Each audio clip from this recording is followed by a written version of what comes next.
One day in history, someone asked God, give me a home where the buffalo roam, and thus God made McAlester.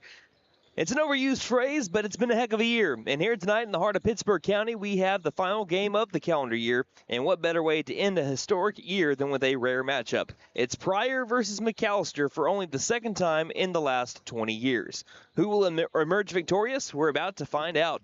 Hello and welcome to the McAlester Activity Center, a.k.a. the MAC, in McAlester, Oklahoma. I'm your voice of the Buffaloes, Brandon Green. Going to be joined alongside Nate Brown every once in a while, but pretty much riding solo tonight a little bit today. Yeah, going to be running a bit of a skeleton crew tonight. Yeah, the flu bugs and everything else is going around town a little bit. We are also having the 10K drawing night tonight as well, so it is all hands on deck here at McAlester Radio. So if you're wondering why we don't have our full stats tonight, we are, again, just doing a two-man crew tonight. I'll be doing most of the commentary tonight, just solo, and Nate will be running the video stream, like I said, chiming in here and there as well. But when it comes to our stats, we're going to be having points for your McAlester Buffaloes as we go throughout the night. And yes, it is the Lady Buffalo pregame show here on KNED. I'm your voice of the Buffaloes, Brandon Green. 11:50 a.m., 98.3 FM on the KNED app, as well as McAlsterRadio.com on the KNED tab. Video streaming on the McAlester Radio YouTube channel. Tonight we have the Pryor Lady Tigers and your McAlester Lady Buffaloes in the final game of 2024. Let's preview the McAlester Lady Buffaloes looking for their first win of the season, and this will only be their fourth game of the year so far. What happened on Tuesday? Well, the Lady Buffs ran into a juggernaut of a three-point shooting team to where every starter, 1 through 5, was a threat from beyond the arc. 10 of Kawita's 12 made shots from the field in the first half were from downtown, where they eventually made 16. Paired this with McAlester getting decimated in the offensive rebound category, 15-7. It just wasn't meant to be for the Lady Buffaloes. There were a few bright spots, though. McAlester was 10 of 10 from the free throw line. Granted, all were in the second quarter. They cut the turnovers down to 15 to stay under 20 for the first time this season. The Lady Buffs actually shot better from the field percentage-wise. It's just Kawita took 20 more shots, and 38 is a season high for the Lady Buffaloes, despite being without their two top scorers for nearly the entire fourth quarter.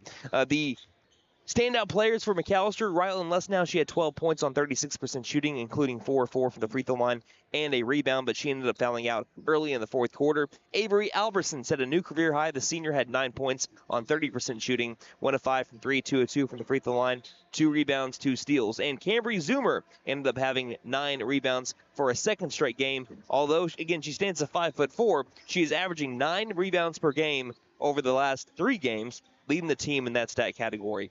We're going to take a break. When we come back, we'll speak on Pryor. You're listening to McAlester Basketball here on KNED.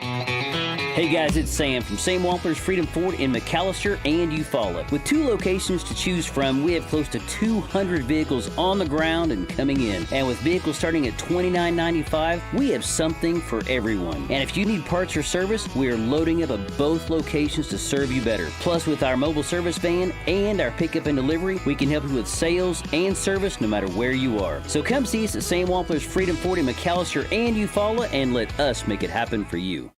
So, checking accounts. There seems like a ton to choose from, right? I was looking for one that didn't charge monthly fees, with bounce protection, and had mobile banking. I found the Bank NA. The Bank NA has been voted #1 for 10 years in a row in the McAlester News Capital's Reader's Choice Awards. The bonus is that they're local, so the money stays in town. Call 918-423-2265 or go in to find what you need in checking options. The Bank NA. Strong, secure, and ready to loan. Member FDIC, Equal Housing Lender.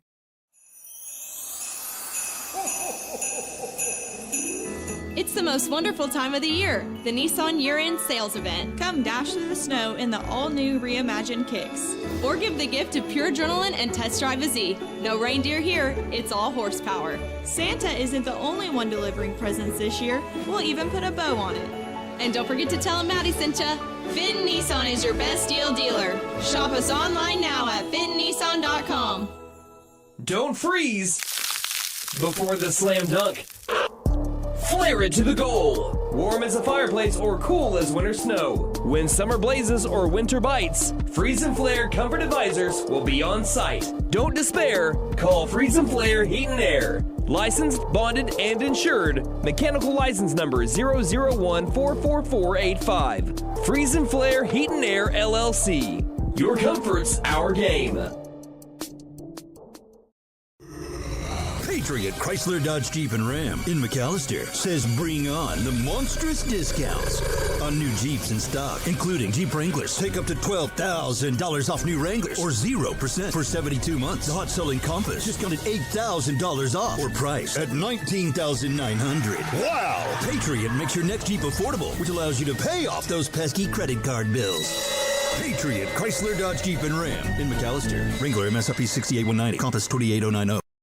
McAlester Direct Primary Care offers 24/7 access to your provider, deeply discounted rates on labs and imaging, more time with your provider, same day or next day appointments, and even home visits for a flat monthly membership fee. We now offer hormone replacement therapy in addition to our other services. For more information, please stop by our office, McAlester Direct Primary Care at 6th and Carl Albert, or give us a call at 918-233-6522.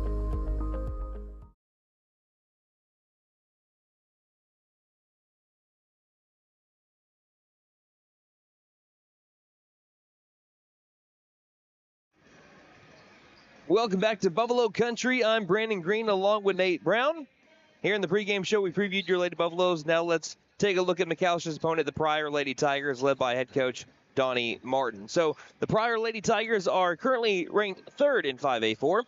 They are 4-2 on the year, averaging 44.7 points per game, giving up 35.5 points per game. They were 5-19 last year. Their season ended against Memorial in the regional tournament, 64-47, which Memorial ended up playing McAlester in that same regional tournament. McAlester beat Memorial to go to the area tournament in Owasso. They also placed 5th in the Oologah tournament, 4th place in the Pryor Invitational. Their only win outside of tournament play was 36-22. That was a win over Claremore. This is their first game against McAlester since a 43-18 win over McAlester in the area playoffs back on March 2nd of 2023. Their only mutual opponent is Pryor, and Pryor defeated Durant earlier this year, 41-33. So as we take a look at the 5A4 standings, this is where we fare. In 5A4, the Will Rogers Lady Ropers are currently first place and alone in first. They are 3-0, but plus 45 in the plus-minus differential. Coweta, they're number 2, 3-0, plus 34. At number 3, you have Pryor, who we are playing tonight, 2-1, plus 8 differential. At 4th, Durant, they're 2-2, plus 12. 5th place, Tahlequah, 1-2, negative 15. Edison is at 6th, 0-1, negative 15. Memorial, 0-2, negative 30 in their 2 games. And McAlester is 0-3 right now in 8th place in the 5A4 standings, negative 39 points difference.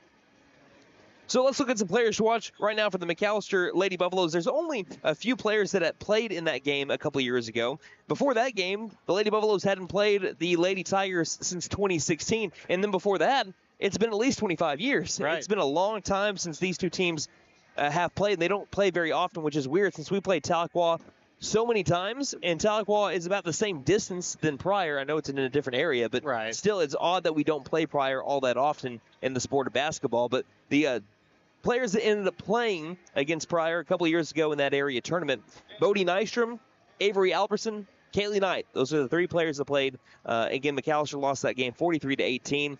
Without Jada Holloman, McAlester was only able to muster up 5 made shots from the field for 19% from the field to 44% for Pryor. Furthermore, McAlester went just 6 of 16 from the free throw line and 22 turnovers to Pryor's 13.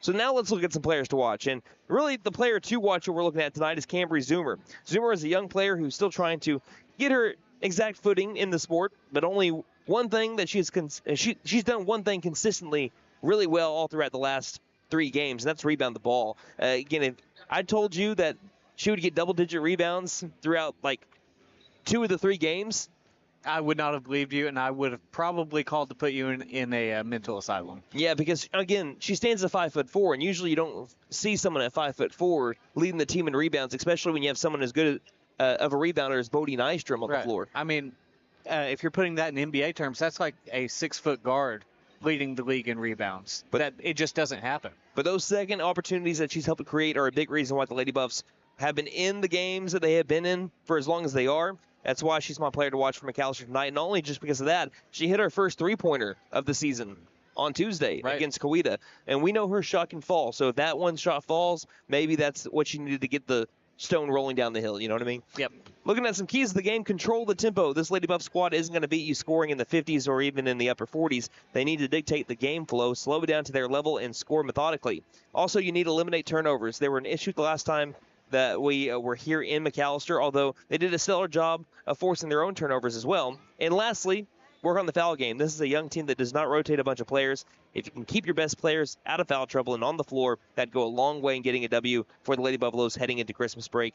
Those are your keys of the game as we're getting ready for tip-off here in McAlester, about 4 minutes away. As, looking at the foul trouble, we've had your top scorer that she's fouled out the last 2 games, 2 out of your 3 games. So we're really going to keep an eye on Rylan Lesnow's foul count tonight and see how she navigates her way through these next 4 quarters. Nate, I know you're going to be spending most of your time working on the video stream and on the camera as well. So do you want to say anything before you get fully on into it? Well, like you mentioned, it's been a long time since McAllister's played Pryor, and the boys, it's been even longer since they've played Pryor, but we'll get into that during their little bit of a pregame show that they get.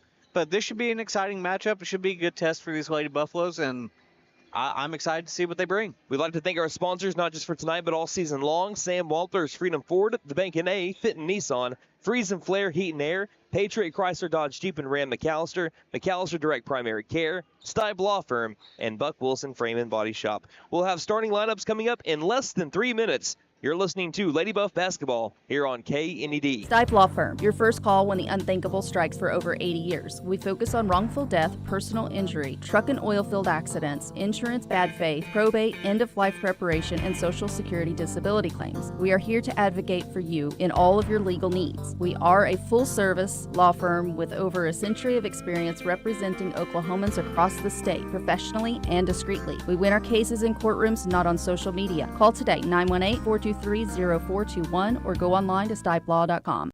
Running into an old friend is nice. Running into a total stranger, well, not so good. Now, you don't need help from Buck Wilson Frame and Body Shop for those greetings with friends, but if you have one of those unwanted encounters with a stranger, give Buck Wilson a call at 918-423-3161. They are expert craftsmen, specialists. They can straighten out your situation. Buck Wilson Frame and Body Shop, 103 East Oklahoma, McAlester. Again, call 918-423-3161. Hey guys, it's Sam from Sam Walters Freedom Ford in McAlester and Eufaula. With 2 locations to choose from, we have close to 200 vehicles on the ground and coming in. And with vehicles starting at $29.95, we have something for everyone. And if you need parts or service, we are loading up at both locations to serve you better. Plus, with our mobile service van and our pickup and delivery, we can help you with sales and service no matter where you are. So come see us at Sam Walters Freedom Ford in McAlester and Eufaula and let us make it happen for you. So, checking accounts. There seems like a ton to choose from, right? I was looking for one that didn't charge monthly fees, with bounce protection, and had mobile banking. I found the Bank N.A. The Bank N.A. has been voted #1 for 10 years in a row in the McAlester News Capital's Reader's Choice Awards. The bonus is that they're local, so the money stays in town. Call 918-423-2265 or go in to find what you need in checking options. The Bank N.A. Strong, secure, and ready to loan. Member FDIC, Equal Housing Lender.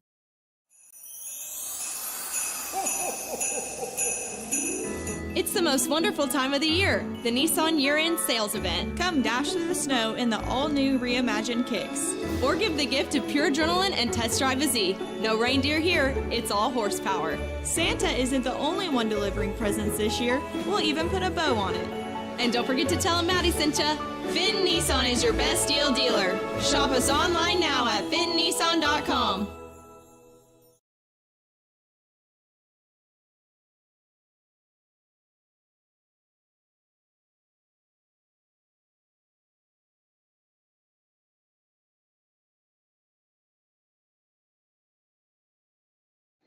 Welcome one, welcome all to McAlester, Oklahoma, as we are about to have our national anthem. This is Brandon Green alongside Nate Brown. I'll be doing most of the commentary here tonight as Nate is running the video stream. So, again, stats are going to be limited today. We're just going to keep track of points as we, again, are keeping our we have our spread thin amongst the 10K drawing night tonight and also the game here tonight. But we will keep you guys informed and hopefully entertained as we make our way throughout the next 3 hours. I think they're already announcing the starting lineups before we have the national anthem, which is kind of new here.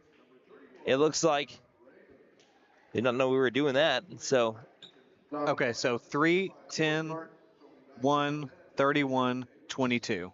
thank you. So we have number 1, Brianna Wigington, the 5'7" senior guard. Number 3, Journey Nunley, the 5'7" freshman guard. Number 10, Taylor Vance, the 5'7" sophomore forward. Number 22, Jonah Daly, the 5'6" senior guard. And number 31, Anna Raymond, the 5'8" sophomore forward. And before we have our national anthem, before we have our starting lineups for the McAlester Lady Buffaloes, now we will have our national anthem down on the hardwood of the MAC.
So it's just about time for basketball here in the Heartland, and as we are looking at our starting lineups for the McAlester Lady Buffaloes, again, they did the Lady Tigers, but then we did the national anthem, and then we're going to do the Lady Buffaloes, so this is kind of new to us. We're shaking things up a little bit here tonight. But the Lady Buffaloes are 0-3 on the year, led by head coach Courtney Bashirs in her first season. By the way, the Pryor Lady Tigers 4-2 on the year, led by head coach Donnie Martin. The starters for the McAlester Lady Buffaloes look like this. You have the senior guard, number 0, Kaylee Knight, leading the team in steals with 5. The sophomore guard, number 1, Cambry Zoomer, leading the team in rebounds per game with 9.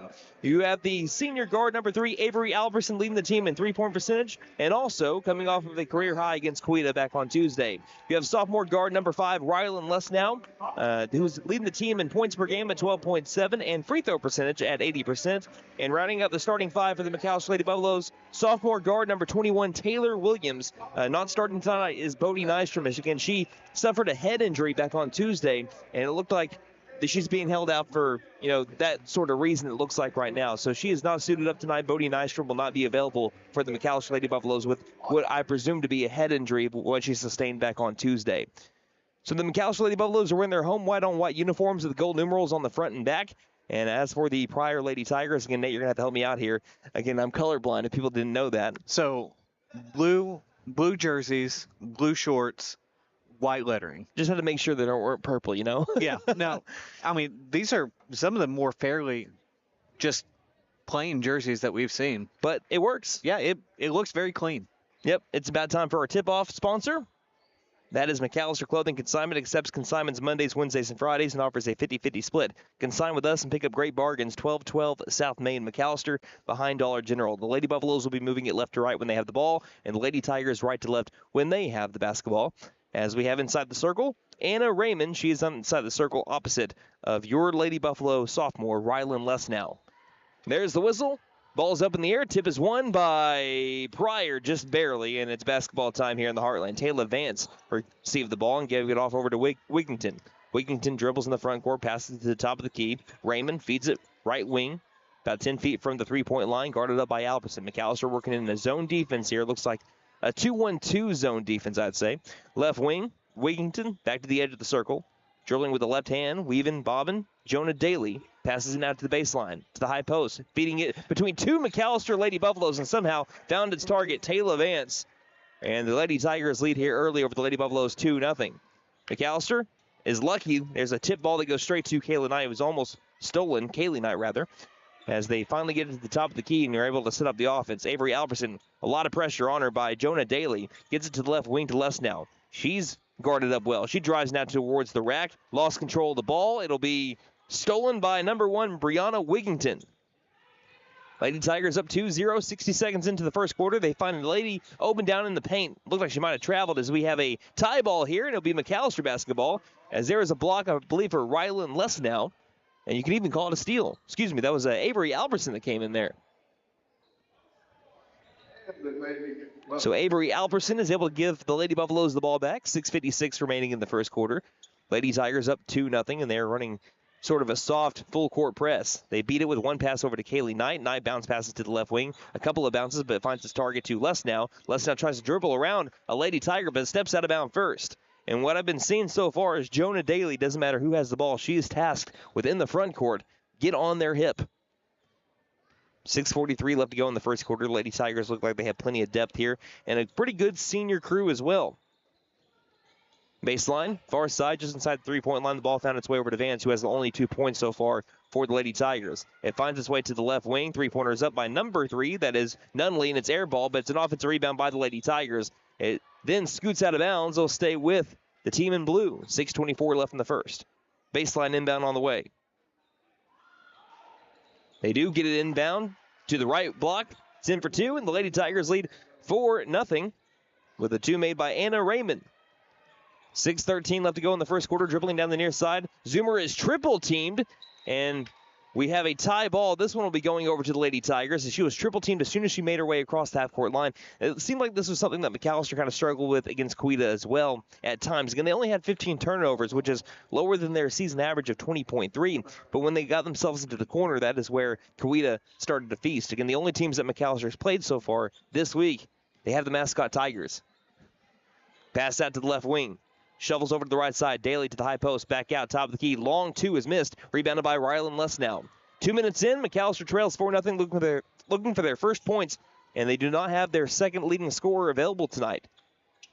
Driving in Zoomer. Great move. Goes towards the basket but leaves the shot short.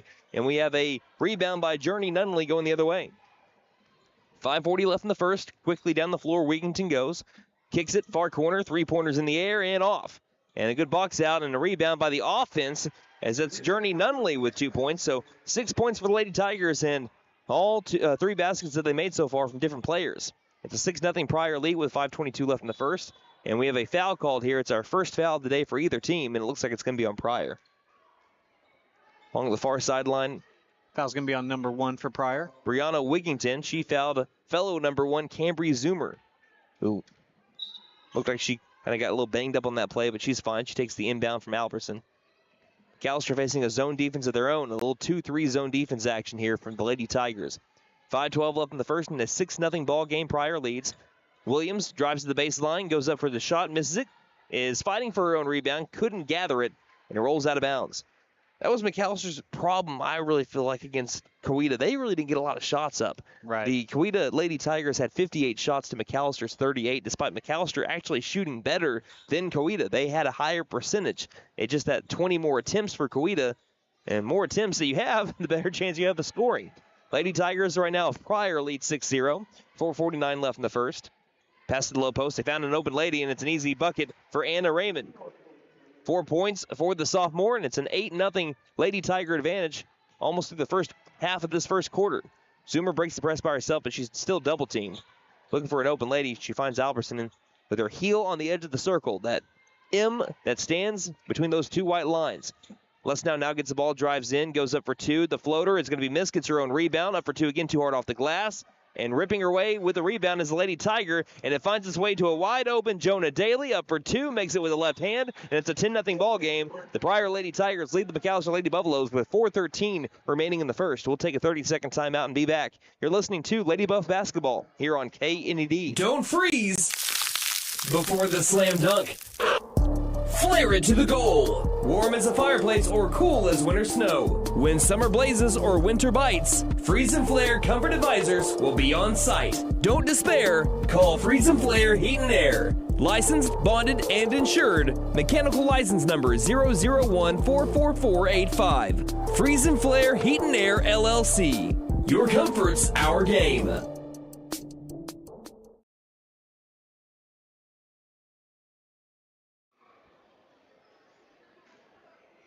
Welcome back to McAlester, Oklahoma. The Lady Buffaloes struggling to find an answer right now against the Pryor Lady Tigers, and once again, it's the tough defense of the Lady Tigers. They're only giving up 35.5 points per game this year. McAlester is only averaging 36.3.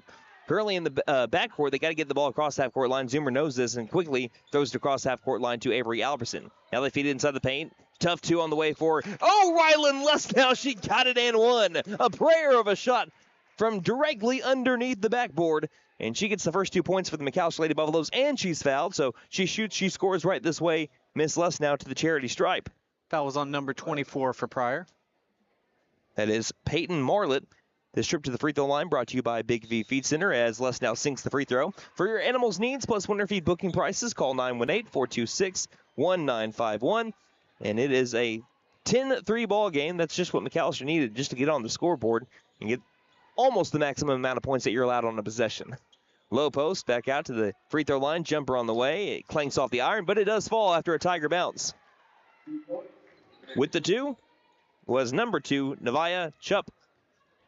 And it's a 12-3 advantage.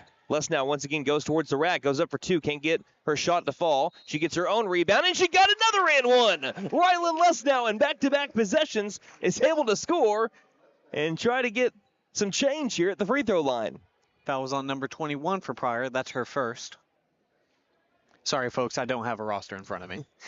Yeah, we are running 2-man crew tonight for our video stream here in McAlester. As Lesnow's trying to cut the lead in half, and she does so. Takes a Buffalo bounce in, and it's a 12-6 Pryor lead. Now McAlester, they don't do this very often, but they're pressing tonight against the Pryor Lady Tigers, and it nearly leads to a steal. It does. Taylor Williams got it, feeds it off over to Lesnow. She stops on a dime, back outside. Zoomer left wing 3, paid it gold. Cambry Zoomer. And McAlster's come alive. After being down about 10-0, they have gone on a 9-2 run. 3 minutes left in the first. It's 12-9. The Pryor Lady Tigers lead by 3. Left wing, Wigington. Feeds the top of the key. Driving in left side is Raymond. Raymond is fouled on her way towards the basket. No shot was in the air, so she'll just have a baseline inbound on the way. But the foul's on Rylan Lesnow. That's something to keep an eye on. She has fouled out in the last 2 games for the Lady Buffaloes. And she also has 6 out of the 9 points for McAlester. Here's an inbound inside the paint. Missed shot. Cambry Zoomer with the rebound. Zoomer past her lady. Down the near sideline being faced by Wigington. Nice behind the back dribble. Feeds to Lesnow. Lesnow is bumped. Should have been a call. It's an easy missed call. Zoomer tries to get the ball back regardless, but it's going to go down as a steal. But I cannot believe that they missed Rylan Lesnow getting bodied over towards the baseline. 2.5 minutes left to go in the first. Top of the key. 3-pointers in the air and good. It leads to a 3. And Anna Raymond 3. And she's got 7 points. That ends the McAlester 9-2 run. 2:20 left in the first. And a 15-9 McAlester disadvantage. And a baseline pass looking for Taylor Williams. Avery Albertson let it sail into the McAlester cheerleaders. And for the first time, Brenna Wigington is stepping out. For any Pryor fans that are watching tonight, I do want to go ahead and apologize. I was calling her Brianna Wigington at first. But again, we have someone at the radio station that actually is related to Brenna Wigington, so thank you for letting me know that, Brooke Ross. 2:03 left to go in the first quarter. 15-9 is our score. Across the half-court line, now feeding into the low post. 2-pointers up, but way too strong. Wide open two is missed by Taylor Vance. And Rylan Lesnow, who's fighting for the rebound, was able to rip it away. There was a whistle first for a tie ball, but regardless, it still stays with McAlester, and it will be Lady Buff basketball. If anyone's wondering, well, when are you guys going to get stats? That will happen sometime in the next 24 hours. Hopefully not 24 days. It won't take me 24 days to stat this game. I promise you that. We will stat it as there's a steal by Taylor Vance making up for the missed shot earlier. Feeds it head over to Chubb. Chubb pass on a bounce over to the left block, and there will be a foul. She was pushed on a 2-point attempt. She'll go to the free throw line to try to earn it the hard way. Jonah Daly at the free throw line. Fouls on Kaylee Knight, her first. Team second. 3 team fouls on Pryor, 2 on McAlester. 1:40 left to go in the first. First shot by Daly, and she misses it off the front side of the rim. McAllister's already got a small varsity roster, and they're down even 1 extra player today. As there's a second free throw that's missed off the back iron. We have another offensive rebound here by the Lady Tigers. They have a second chance here. Ball in the corner. Driving in. Tough 2. There's going to be another foul. Kaylee Kerr will go to the free throw line. The freshman, 5'8". Foul's going to be on Kaylee Knight. That's back-to-back fouls for her second. Kaylee Knight leads the team in steals with 5, and she has not recorded a point so far this year, but she's made up for that with stellar defense so far in the first, now 3 games and a quarter. The first free throw is missed by Kaylee Kerr, and so far that's what's keeping McAlester kind of in the game is the free throw struggles of the Lady Tigers. They've missed, I believe, the last 3 in a row. Charlie Mason checking in for Kaylee Knight here. Second free throw by Kerr is missed as well. They miss 4 consecutive free throws, and jumping in to be able to get a hand on the ball, that'll be an offensive rebound. Well, really it will go down as a steal because Lesnow had the rebound and just she wasn't aware of Jonah Daly getting her hands on the ball. So now here's another opportunity for the Lady Tigers to score on this side of the floor. They inbound it on a bounce inside the paint. Tough 2. This shot's going to be blocked, but straight to a Lady Tiger who scores off the left block. And it'll be a 17-9 game. Jonah Daly ends up getting on the stat sheet here as we have a pass down into the baseline that's knocked into the McAlester cheerleaders, so it'll stay with McAlester. So since the Lady Buffaloes were able to bring it to a 12-9 game, they've given up 5 straight. 1:12 left to go in the first. It's been a game of runs so far. Here's an inbound to the low post. Once again, Rylan Lesnow is fouled on the shot. A little too hard off the glass, but we're going to let it slide here. She was kind of hit on the elbow there. But she'll get 2 free throws. Foul was on number 10 for Pryor, her first, team 4th.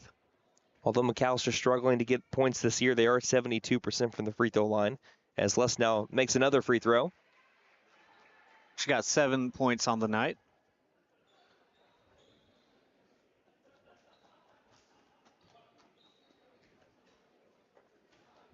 Here's the second attempt for the sophomore. Ball's in the air, hit off the back iron, and then bounces off. So that ends the streak of free throws that she was ended up having. She's now 8 of her last 9 from the charity stripe. 1:03 left to go in the first quarter. McAlester trails 17-10. Right wing, pump and drive. Chubb stops now. Before she could drive, she was guarded up well by Lesnow. McAlester sticking with the 2-3 zone now. Passes straight to Avery Albertson. 2-on-2 in transition. She'll wait for her offense as Pryor comes back well. Now she passes into coverage. Lesnow gets knocked on her back. Now back out to the near corners. They're able to keep control of the ball. Shiley Mason with the 2. Can't get it to roll in.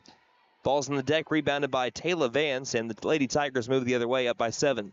33 seconds left in the first, and Avery Albertson read it perfectly. 1-on-1 down the floor, up for 2. She can't score, but she's hacked in the act, and she will go to the free throw line. More free throws here for the Lady Buffaloes. Foul was on number 2 for Pryor. That is their team 5th. McAlester will be in the bonus for 28 seconds. 28 seconds. Here's the first free throw for Albertson, and that one's off. Albertson so far from the year is 3 of 5 from the charity stripe after going again 100% from the free throw line in her junior year. Is that good? It ain't bad. Kaylee Knight checks in for Rylan Lesnow. Knight playing with 2. Lesnow had 1 just a minute ago. Albertson makes the second free throw, and she's on the board. Lady Buffalo is down by 6, 17-11, 24 seconds left in the first. Left front court passing. Now over to Daly. Daly back to the circle. I believe that is Marlett with the ball. Back over to Wigington. Wigington surveying the field. She'll pass to the right front court. A lot of moving parts in the front court right now as it finds its way back to Daly. Now Wigington gets the ball back. The 5'7" senior dribbles to the right wing. Jump pass to the right elbow. 4 seconds left. 3 seconds. Down to the low post. We have a foul nearly at the buzzer. 2 seconds left. And Kaylee Knight has received her 3rd foul. Is not what you needed on a night like tonight. You've only got, I believe, 6 players active. There are 7 players that are suited up, but one of those players has not even suited up for varsity so far this year. Right. First free throw is right down the hatch. Taylor Vance scores. It is 18-11. And the second shot by Vance is good as well. So they go 2 of 2 from the free throw line that time. 2 seconds left in the first. Down the floor, half-court shot at the buzzer is going to hit off of the padding behind the backboard. And that's the end of the first quarter. McAlester went on the run to be able to bring it back within 3, but they currently trail by 8, 19-11 after 1. You're listening to McAlester Lady Buff Basketball here on KNED. Patriot Chrysler Dodge Jeep and Ram in McAlester says bring on the monstrous discounts on new Jeeps in stock, including Jeep Wranglers. Take up to $12,000 off new Wranglers or 0% for 72 months. The hot-selling Compass discounted $8,000 off or price at $19,900. Wow! Patriot makes your next Jeep affordable, which allows you to pay off those pesky credit card bills. Patriot Chrysler Dodge Jeep and Ram in McAlester. Wrangler MSRP 68190. Compass 28090. McAlester Direct Primary Care offers 24/7 access to your provider, deeply discounted rates on labs and imaging, more time with your provider, same-day or next-day appointments, and even home visits for a flat monthly membership fee. We now offer hormone replacement therapy in addition to our other services. For more information, please stop by our office, McAlester Direct Primary Care at 6th and Carl Albert, or give us a call at 918-233-6522.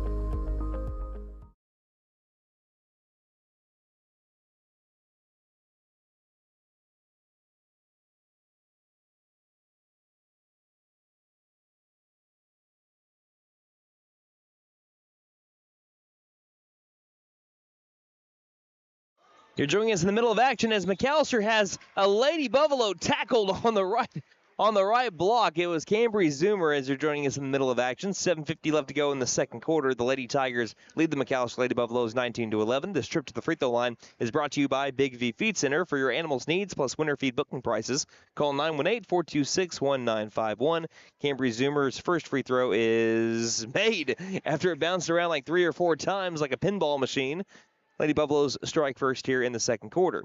Cambry Zoomer now with 4 points on the night, and now she's got 5 as she goes 2 of 2 from the free throw line. And McAlester has pulled the game back within 6. That also ends a 7-0 run that the Lady Tigers went on. Let's see if McAlester can start a bit of a run of their own here. That's after so this far. possession. I was about to say, so far that's how the game has gone. Left wing, Daly feeds it to the right wing over to Wigginton. Wigginton, one dribble back to the left wing. Surveys, looks around. McAlester rocking with that 2-1-2/2-3 zone defense. Right wing, Wigginton feeds into the corner. Bounce pass inside. Les now is able to knock it out of bounds. Intended for, looked like Anna Raymond. As the slow rolls out, no one's courteous enough to be able to grab the ball for the official. It's a thankless job, right? Inbound, low post, 2 is up. Good defense, but an offensive rebound by the lady who inbounded at Wigginton. She misses the shot as well. Ball rolls towards the corner. It's retrieved by Raymond. Raymond is able to keep the possession alive once again. McAlester really struggled with ending Coweta possessions back on Tuesday. 15 offensive rebounds for Coweta back on Tuesday, and so far it's hurting them in the first quarter in a minute now. Picking up a dribble was Vance to the top of the key with a drive in left side. Feeds it now to a cutting lady to the low post. Missing the wide open layup is Daly. It's another offensive rebound. That shot is missed as well, and McAlester still can't end this possession. It's gone on for over a minute now. I can hear Coach Bashirs from here. I don't blame her. She's trying to get someone to just please get us the ball back. Inbound, finds its way to the top of the key. Wide open 3 by Raymond. She's the only one to hit a 3 so far tonight for the Lady Tigers, and she strikes again. She's got 10 points. 10 out of the 22 for the Lady Tigers, and they lead 22-13 with 6.5 minutes left to go in the half. A long, dangerous pass is stolen by, you guessed it, Anna Raymond. She's going to be a thorn in the sides of District 5A4 opponents here for a little while. She's only a sophomore. Top of the key, Wigginton. Ranges over to the left side, and now we'll pass back over to the right. Daly is able to find Vance, standing on one of the Buffalo logos that rests along the wing. Finds its way back to Nunley. Nunley now to the inside. Missed shot down low. Another offensive rebound by Vance. Vance out, driving in. Lane is open, but missed shot again. Another offensive rebound, and we have a shot that is missed, but we have 2 free throws on the way for Taylor Vance. So this is and you're really missing Bodie Nystrom in terms of scoring, but you're also missing Bodie Nystrom in terms of rebounding. Right, and a real post presence. First free throw is missed as well. Foul was on Shiley Mason, her team first of the second quarter. Bodie Nystrom averaging 7 rebounds per game through the first 3 games of this early season. Second free throw is missed as well. Struggles continue from the free throw line, and we're going to be having a tie ball, and it will be once again Pryor basketball. It's going to be another offensive rebound after a missed free throw. They have had the ball since 7:50 left to go in this quarter. We're closing in on 2 minutes on this side of the floor. Driving up for two. This one's too hard off the glass. Another offensive rebound. Back out to the top of the key. Nunley. She'll take the three, and she misses it as well. Another offensive rebound. That's Wigington. Wigington, right elbow, runs into Lesnow, has to get it outside, and we finally end this possession. It's a travel. She ran into Lesnow, couldn't keep her footing, and McAlester will get the ball back. Down by 9, 22-13, 5.5 minutes left to go in the half. McAlester facing a press. Albertson to Zoomer. Zoomer behind the back. Between the rings, she'll settle. Pass to the left wing. Now high post. Tough pop and shot by Lesnow is missed. Rebounded, one and done go the Lady Buffaloes by Anna Raymond. Pryor moving the other way, right to left across your radio dials or your video screens, however you're watching. A high pass is retrieved, and they throw it, trying to save it straight to Cambry Zoomer. Left to right, Zoomer, zooming. Finds a lady. There's Taylor Williams that can't score, open inside the paint. She's fighting for her own rebound, and she's going to get it here. We'll have another tie ball. This one will have the possession arrow favor the Lady Buffaloes. This might be the most jump balls I've seen in a game in quite a while. No joke. I believe that's like the 5th one we've had already. Looking to inbound. Albertson tries to feed it to the mid-post area, stolen by Anna Raymond. She's all over the place. Jonah Daly will now take it from her and go across the half-court line. 4:50 left in the half. 9-point game. Tigers lead. One dribbled, pass on a bounce to the baseline. Back out to the top of the key. Quick swing to the left wing. Shuffling over to the right. Daly feeds the high post. Now baseline. Over to Wigington. Wigington guarded up well by Mason. Back out to the near corner. McAlester, tough defense this possession. Cross-court pass. Right wing open three is back ironed. Ball rolls around towards the McAlester bench, and it will be last touched by the shooter, and it'll be Lady Buff basketball.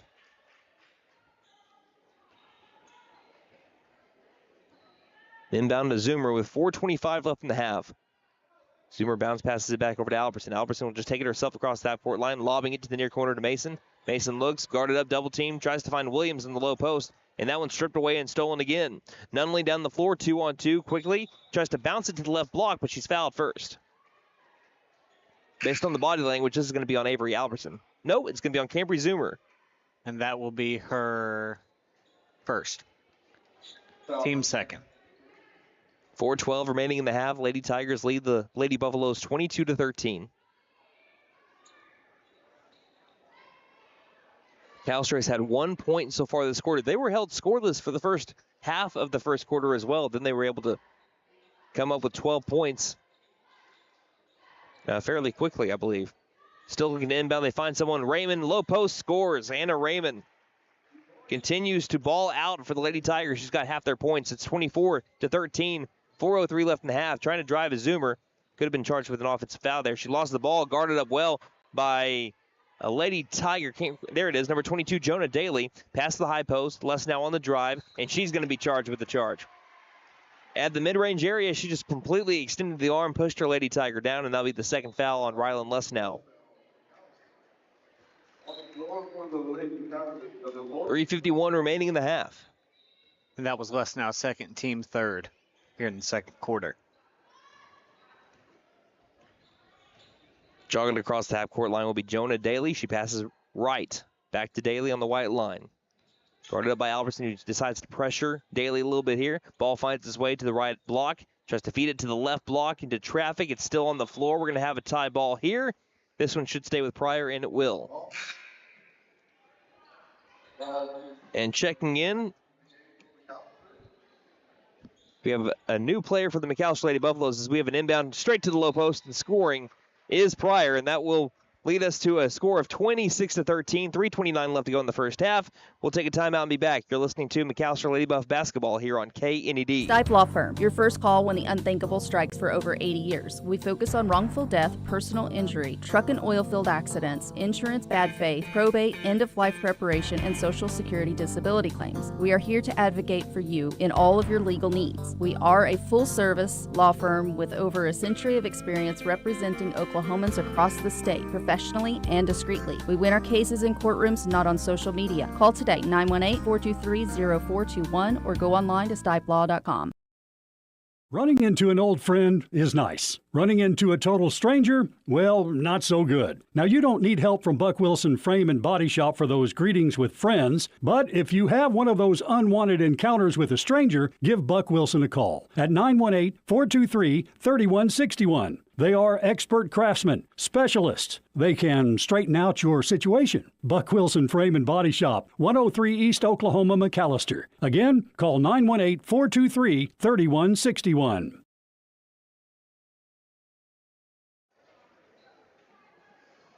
Welcome back to McAlester, Oklahoma. As we have, we apologize again with Bodie Nystrom not suiting up tonight due to injury. Again, she had a head injury, I believe, back on Tuesday, so she's not suited up for tonight. We do have someone that took her spot for the game, and that's number 15, which we do not have a 15 on our roster, which we were given at the beginning of the year. So we will try to get a name on that momentarily. If someone can help us out, we encourage you to let us know on Twitter at Buff Sports Radio. Here's a pass to the low post. Taylor Williams' shot is going to be missed. It's tipped into the corner, and Charlie Mason will let it roll out. As she thought it could have been touched by Pryor. It's still, regardless, last touched by a Lady Buffalo, and it will be Pryor Lady Tiger basketball. The score is 26-13 with 3:03 left to go in the half. Down the floor, Jonah Daly finds his way to the low post. Skip wide open Lady Tiger, and scoring for the first time today, I believe that is Blake Osborne. And it's 28-13. Lady Tigers lead the Lady Buffaloes. 2:45 left in the half. Albertson down the far sideline. Tries to pass. Pass is swatted. Stolen again. Open layup on the way. Les now tries to track her down, but not before. Jonah Daly puts it in for her 5th and 6th points of the game. It's a 30-13 Pryor lead with two and a half left to go in the half. Albertson dribbles into a double team around the circle. Long pass finds its way to Mason. Mason just inside the three-point line, along the far corner. Starts her dribble down the baseline. Cross baseline pass finds its way to Rylan Less now, and we will have a tie ball again. This one will stay with McAlester, though. And Zoomer checks back in. So on the floor for McAlester, Albertson, Mason, Williams, Lesnow, and Zoomer. Albertson, baseline inbound, right of the glass, looks, can't find anyone, finds Zoomer, goes through her hands, but gathers it back along the right wing. Dribbles with her heels towards the circle. Pass left wing, Pryor switched up to a man-to-man defense. Mason tries to find Williams, cutting towards the basket, passes a little too far off to the right, looking for Williams cutting to the basket. The open look was there, just could not execute. 2:01 left in the half, and a 30-13 Pryor lead. Since McAlester was able to pull it within 6 points, it has been an 11-0 run for Pryor. Fueled mostly by a lot of offensive rebounds and turnovers here as of late for the Lady Buffaloes. Currently with the ball, long right wing three is missed by Wigington, and it will be last touched by the right hand of Wigington. The Lady Buffaloes will get the ball back with 1:38 left in the half. McAlester was able to bring it back to a 12-9 game at one point, then a 19-13 game, but it's been all Pryor. McAlester still with only, I believe, if my math is right, 1 point, maybe 3 points here in the second quarter. Zoomer backpedals into the corner, passes right wing to Albertson. Albertson guarded up, creates some separation, but picks up her dribble. Wigington is on her. Bounce pass over to Williams outside the perimeter. Williams standing on the Buffalo logo, looking for someone. Zoomer's clapping for it. She gets it. Wide open near corner three is air ball, but right there is Avery Alverson, who scores high off the glass to the bottom of the bucket, and McAlester breaks that scoreless drought that they've had since early here in the second quarter. She shoots, she scores right this way. Miss Alverson to the charity stripe. Foul was on number 3 for Pryor. That is her first. Alverson's free throw is right down the middle, and the Lady Buffaloes finally break that scoring drought. 30-16 now, Pryor on top of McAlester with 1:03 left in the half. Down the floor, jump stopping is Wigington. Wigington, the ball finds its way into the corner. A volleyball slap by Rylan Lesnow. Nearly created a turnover, but it's gathered back by the Lady Tigers. Here's a long two that's going to be too strong off the glass, rebounded by Williams, and they force the Lady Tigers to go one and done on that possession. Now Lady Buffaloes wanting to push it. Lesnow into the corner. Lesnow jab step. Lesnow starts a drive to the high post, stops her left elbow, back out, swinging quickly to the near corner to Albertson. 35 seconds left in the half. Pass is a little awry, but Zoomer is able to gather it back. 30 seconds left in the half. Pass left wing. Albertson Looking, overhead pass, finds Mason between the rings. Mason, quick feed to the right wing. Now finds Albertson, low post, double team, goes up for a tough two. That had almost no shot of falling, but she was trying to draw the foul. Wigington with the rebound, goes coast to coast until she gives it up late to Nevaeh Chupp, who scores off the left block, and it's a 32-16 Tiger lead as they have doubled the score of McAlester once again. 5 seconds left in the half. Alverson finds Zoomer. Zoomer, long three, hit the very top of the glass, and that will be the end of the first half. At the buzzer, the Lady Tigers of Pryor lead the Lady Buffaloes of McAlester 32-16. We'll take a break and look at some scoring leaders. When we return, you're listening to McAlester Lady Buff Basketball here on KNED. Hey guys, it's Sam from Sam Wampler's Freedom Ford in McAlester and Eufaula. With 2 locations to choose from, we have close to 200 vehicles on the ground and coming in. And with vehicles starting at $29.95, we have something for everyone. And if you need parts or service, we are loading up at both locations to serve you better. Plus, with our mobile service van and our pickup and delivery, we can help you with sales and service no matter where you are. So come see us at Sam Wampler's Freedom Ford in McAlester and Eufaula and let us make it happen for you.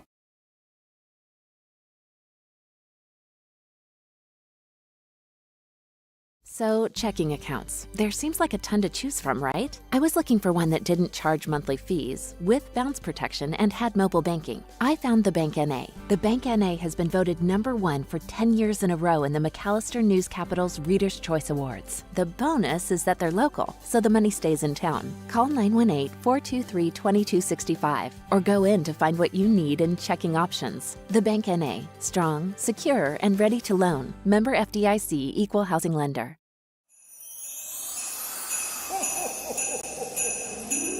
It's the most wonderful time of the year, the Nissan year-end sales event. Come dash through the snow in the all-new reimagined Kicks. Or give the gift of pure adrenaline and test drive a Z. No reindeer here, it's all horsepower. Santa isn't the only one delivering presents this year. We'll even put a bow on it.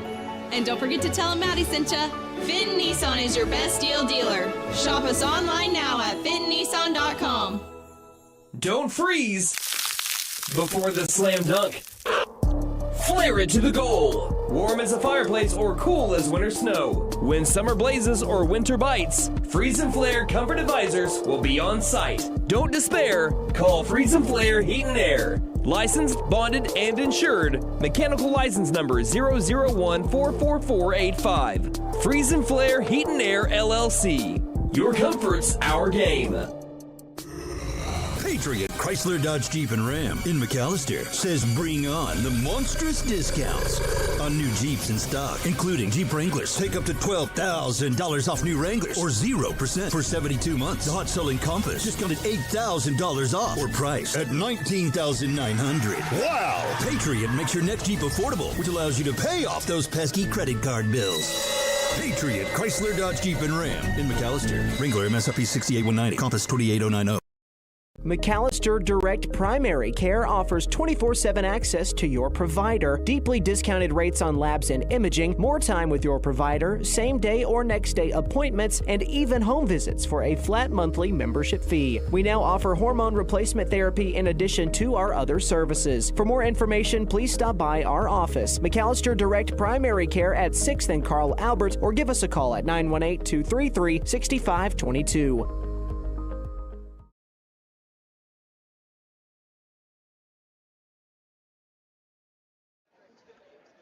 Welcome back to the MAC. This is Brandon Green, your voice of the Buffaloes here, calling McAlester Lady Buff basketball in the final game of the calendar year 2024, and it's not going the way the Lady Buffaloes intended it to go. The Pryor Lady Tigers lead the shorthanded McAlester Lady Buffaloes tonight, 32-16. Again, McAlester playing without Bodie Nystrom, who is the team's leader in field goal percentage and blocks, and also second on the team in rebounds per game and points per game. And it's shown so far. McAlester is struggling on the glass. They're struggling to put up points so far, and a lot of the points for the Pryor Lady Tigers so far are on second chance opportunities. Right. So let's go ahead and let's look at our halftime stats, which really just for tonight, again, is going to be just point totals that we have for the McAlester Lady Buffaloes. So we will get back to normal stats when we come back 2 weeks from today when we have our first game of 2025 over in Tulsa against the Tulsa Will Rogers, Lady Ropers, and Ropers. But for tonight, just tonight only, we're going to be looking at our point leaders for the Lady Buffaloes. We've only had 3 scorers so far. Your halftime stats brought to you by First Realty, 602 South 2nd Street, McAlester. Call 918-423-3122 or visit first-realty.net. For more than 50 years, First Realty has helped the residents of McAlester and the surrounding area with their real estate needs, whether residential or commercial. First Realty will guide you through the process of buying or selling your home or business. You can view our property inventory online at first-realty.net. We update our listings daily. And don't forget, if you're into pickleball, the Pickle Palace is open. If you have questions, give us a call at 918-423-3122.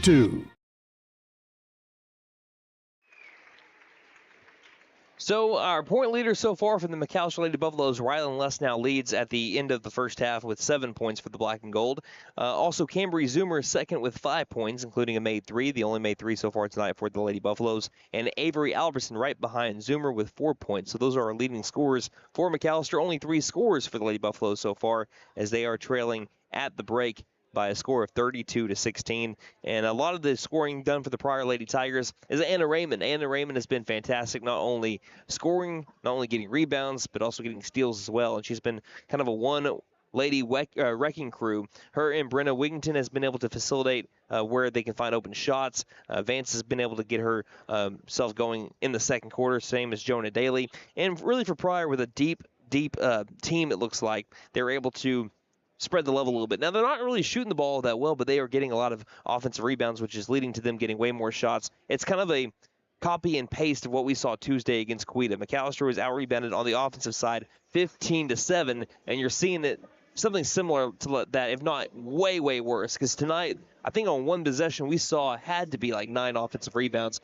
Right. The Lady Tigers had, from about the 7:50 mark to about the 5:30 mark, the ball. They had the ball for about 2 minutes and 20 seconds in the second quarter. Anytime that you're able to let the Lady Tigers have that many chances at points, they're going to continue to score. And also, that's including some free throw attempts. After they went to the free throw line and they missed the second free throw, McAlester could not end that possession. So a big key to the second half is going to be, first off, end Pryor's possessions. You've got to do that. That's first and foremost. If you're not able to end Pryor's possessions tonight, you're not going to come back from a 16-point deficit when you have 16 points yourselves and only averaging 36.3 points per game.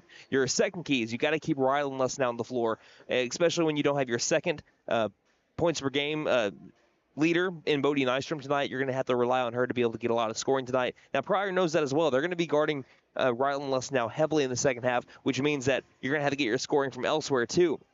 So I'm looking for Cambry Zoomer, Avery Albertson to step up as well. We've also seen Taylor Williams get some opportunities, although she's been held scoreless so far. My third key to the second half, someone's got to step up outside of Rylan Lesnow. And who's that going to be if McAlster's going to inch and claw their way back into this game? My bet so far, I mean, like I said, Avery Albertson's a good shooter. I think it's probably going to be Cambry Zoomer because she's able to create open chances for herself better than a lot of players on the team. Right, and she's able to get out in transition, which is going to create a lot of opportunities with the team as well. But if you find Avery open outside the perimeter, you're going to go with that shot every time. Again, still 3-point shooter that leads the team in that percentage so far in the early season, just now 3.5 games in. So we're about to have our second half action coming up in just a little bit. The Pryor Lady Tigers lead the McAlester Lady Buffaloes 32-16 at the break. We'll see if McAlester can make the comeback happen before they sign off for the year 2024. We'll be back in just a moment. You're listening to McAlester Lady Buff Basketball here on KNED. Stipe Law Firm, your first call when the unthinkable strikes. For over 80 years. We focus on wrongful death, personal injury, truck and oil field accidents, insurance, bad faith, probate, end-of-life preparation, and Social Security disability claims. We are here to advocate for you in all of your legal needs. We are a full-service law firm with over a century of experience representing Oklahomans across the state, professionally and discreetly. We win our cases in courtrooms, not on social media. Call today, 918-423-0421, or go online to stipelaw.com. Running into an old friend is nice. Running into a total stranger, well, not so good. Now, you don't need help from Buck Wilson Frame and Body Shop for those greetings with friends, but if you have one of those unwanted encounters with a stranger, give Buck Wilson a call at 918-423-3161. They are expert craftsmen, specialists. They can straighten out your situation. Buck Wilson Frame and Body Shop, 103 East Oklahoma, McAlester. Again, call 918-423-3161. Hey guys, it's Sam from Sam Wampler's Freedom Ford in McAlester and Eufaula. With 2 locations to choose from, we have close to 200 vehicles on the ground and coming in. And with vehicles starting at $29.95, we have something for everyone. And if you need parts or service, we are loading up at both locations to serve you better. Plus, with our mobile service van and our pickup and delivery, we can help you with sales and service no matter where you are. So come see us at Sam Wampler's Freedom Ford in McAlester and Eufaula and let us make it happen for you.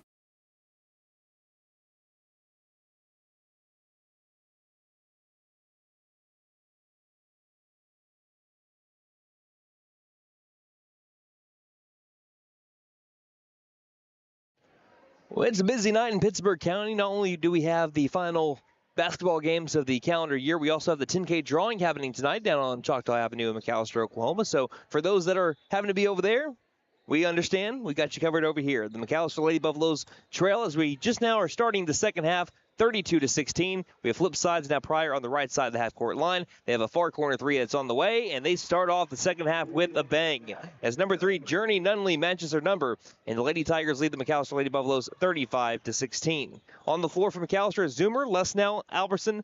We also have Knight and Mason for the Lady Buffaloes, right wing. Zoomer dribbles the ball off the foot of the Lady Tiger, but is able to gather it back. A bounce pass to Mason. Mason trying to rip herself loose. Here's a bounce pass over to Alberson, who's able to set up the offense. Alberson dribbles to the left wing, feeds it. The chest pass to Rylan Lesnow. Lesnow guarded up well. Tries driving, finds an open lane, but she can't not finish. Took a little bit of a push, no whistle there. 7:13 left to go in the third quarter after the rebound by Taylor Vance. McAlester down by 19 right now. On the edge of the circle, Daly feeds it right wing. Vance dribbles into the corner. Will bounce pass it to Wigington. Wigington will backpedal herself up beyond the three-point line. Feed it to the right wing. Daly will help swing it all the way to the left wing. Now working back the other way. McAlester still rocking with the zone defense. Pass to the low post. Vance feeds along the baseline, stripped loose and stolen. We have Shiley Mason with the ball, and she just completely goes like a turtle and is able to just cover the ball and make sure that she knows that she has the possession arrow and she will keep the ball. That's a solid strategy. You don't want to get the ball ripped back from you. Do that.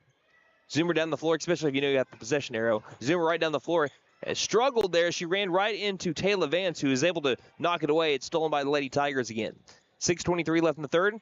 Now Knight is able to poke a ball loose, gathered back by Nunley. Knight's got to be careful. She's got 3 fouls here. Driving in, 2-pointers up. A floater is a prayer that's missed. Mason's got the rebound.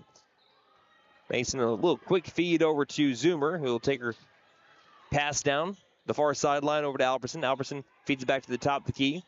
Swinging it back left wing to Lesnow. Lesnow looks inside. No one's there. Top of the key to Alberson. Under 6 minutes left to go in the third. Finds an open lady. Rylan Lesnow has her shot blocked. Gets her own rebound. This is going to be a tie ball. It will end up going down as a steal because this time the possession arrow favors the Lady Tigers. But I believe that block shot was by number 22, Jonah Daly. And that was just a clean block. And no one, well, I won't say no one, but not very many people do that against Rylan Lesnow. McAllister's star sophomore. Or one of them. They got a couple more here. Inside the paint, back outside with the pass on the bounce, back to the top of the key. Daly dribbles left wing, passes right wing to Nunley. Nunley guarded up by Knight, again playing with 3 fouls to the near corner.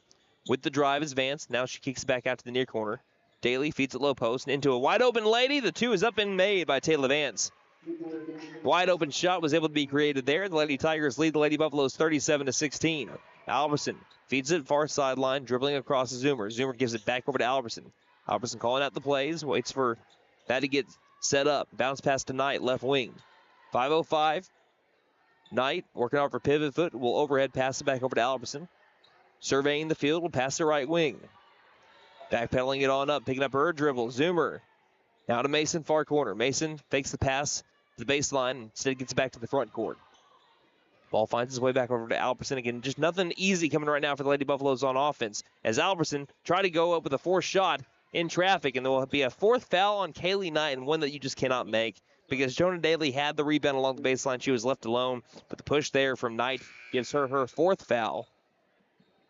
And Taylor Williams looks like she's going to check in for 4:39 left in the third. But yeah, for those that are getting ready for the 10K drawing night, and maybe you're listening in your car and you're just flipping back and forth between K101 and KNED, we've got all your information covered. Right now, the Lady Buffaloes trail the Pryor Lady Tigers 37-16 in our, technically second of 3 games tonight. As here's a left wing three-pointer that is straight to the cheerleaders by Pryor. It'll go back to the McAlester Lady Buffaloes after the change in possession. Now we have the JV boys play to start off our night as we have a foul down the far sideline as Zoomer is pushed out of bounds by Journey Nunley. that will be her. Waiting for that to change on the scoreboard here. That'll be the first team foul, her second. First team foul of the quarter, I should say. Yeah, we have the JV boys start at 5 o'clock. Varsity girls are up at 6, and then the varsity boys will play directly after this game. Zoomer picks up her dribble, lob pass to the right wing.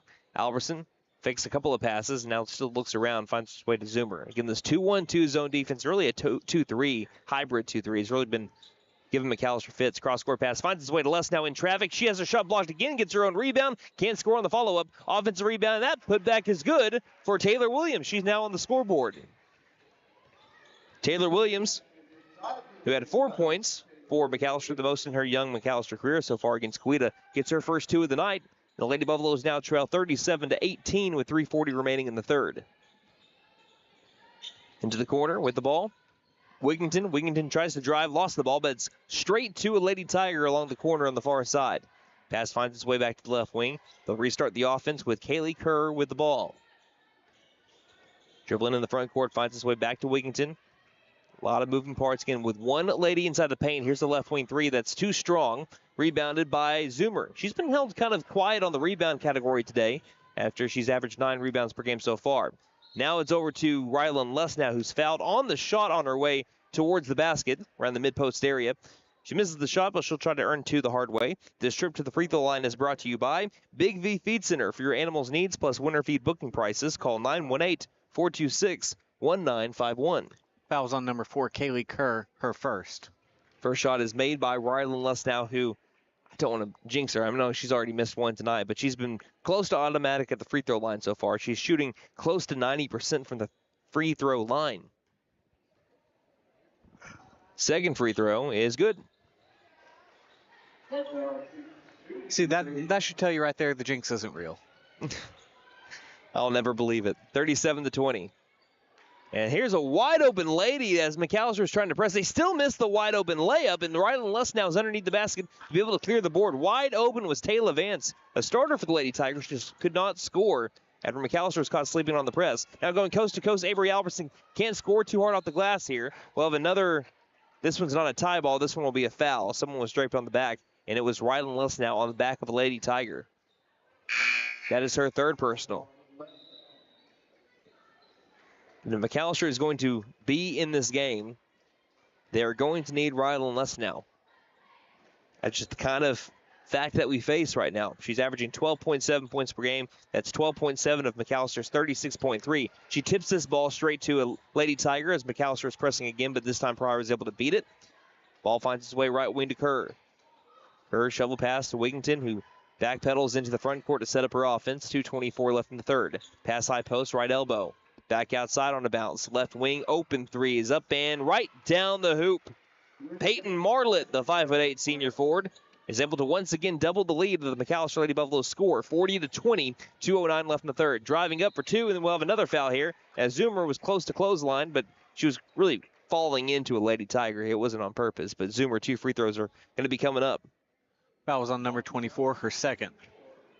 Team third of the third quarter. The 2 free throws will be coming up for Zoomer. Her first one is good. Zoomer's got 6 points so far tonight. She is 2 points away from tying her career high, which I believe that she had against Durant back at the same building.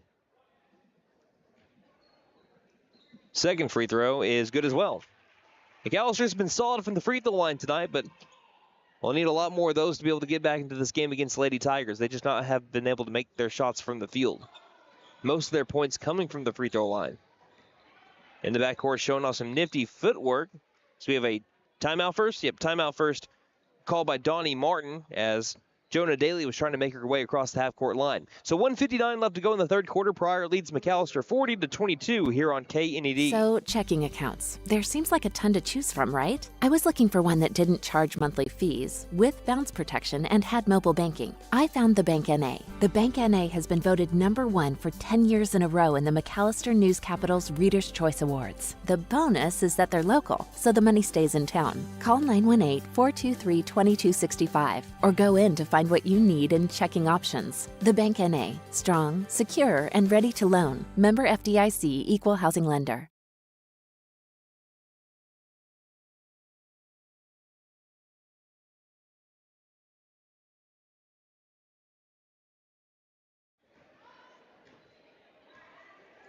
Welcome back to McAlester, Oklahoma, as the McAlester Lady Buffaloes trail the Pryor Lady Tigers 40-22 with 1:50 left to go in the third quarter.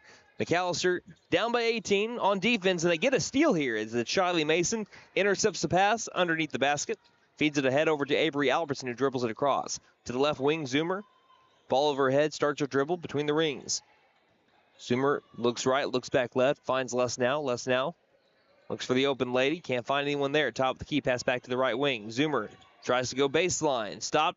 Pop. Shot is good. Gambry Zoomer with a new career high. And her and Rylan Lesnow each have 9 points to lead the way for the Lady Buffaloes. 1:13 left to go in the third. Lady Buffaloes have pulled it back within 16 here. Right wing Chupp. Back to the circle.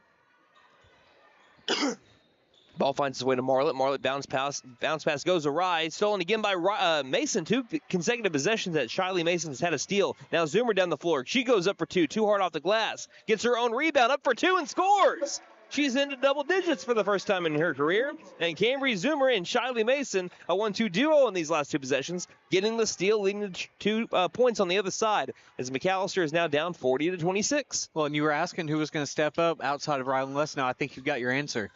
Chupp goes up for a long 2 and gets it. You're going to live with that one. That's not a very high percentage shot for a 2-point attempt. So McAlester will live with that make, and it's now 42-26, ending a little mini run by the Lady Buffaloes. Albertson feeds it back over to Zoomer. Zoomer, right wing 3. Painted goal. She's filling it. Cambry Zoomer with 14 points, just like that. 42-29, and don't look down. McAlester trying to get it back to single digits here. 6 seconds left to go in the third. Top of the key. Wigington. That is Daly on the drive. Misses the shot. Can't get their own rebound. And with 0.7 seconds left in the third, that is essentially going to be the end of the third quarter. McAlester is down 42-29. It's all over but the inbound here. They'll get it to Albertson. She does not get the shot off in time, and that'll be the end of the third quarter. McAlester tries to make a run at the end of the quarter. They're down right now 42-29. Put those fours up in the air, Lady Buff fans. You're listening to Lady Buff Basketball here on KNED. It's the most wonderful time of the year, the Nissan year-end sales event. Come dash through the snow in the all-new reimagined Kicks. Or give the gift of pure adrenaline and test drive a Z. No reindeer here, it's all horsepower. Santa isn't the only one delivering presents this year. We'll even put a bow on it. And don't forget to tell him Maddie sent ya. Finn Nissan is your best deal dealer. Shop us online now at finnnissan.com. Don't freeze before the slam dunk. Flare it to the goal. Warm as a fireplace or cool as winter snow. When summer blazes or winter bites, Freeze and Flare Comfort Advisors will be on site. Don't despair. Call Freeze and Flare Heat and Air. Licensed, bonded, and insured. Mechanical license number 001-44485. Freeze and Flare Heat and Air LLC. Your comfort's our game.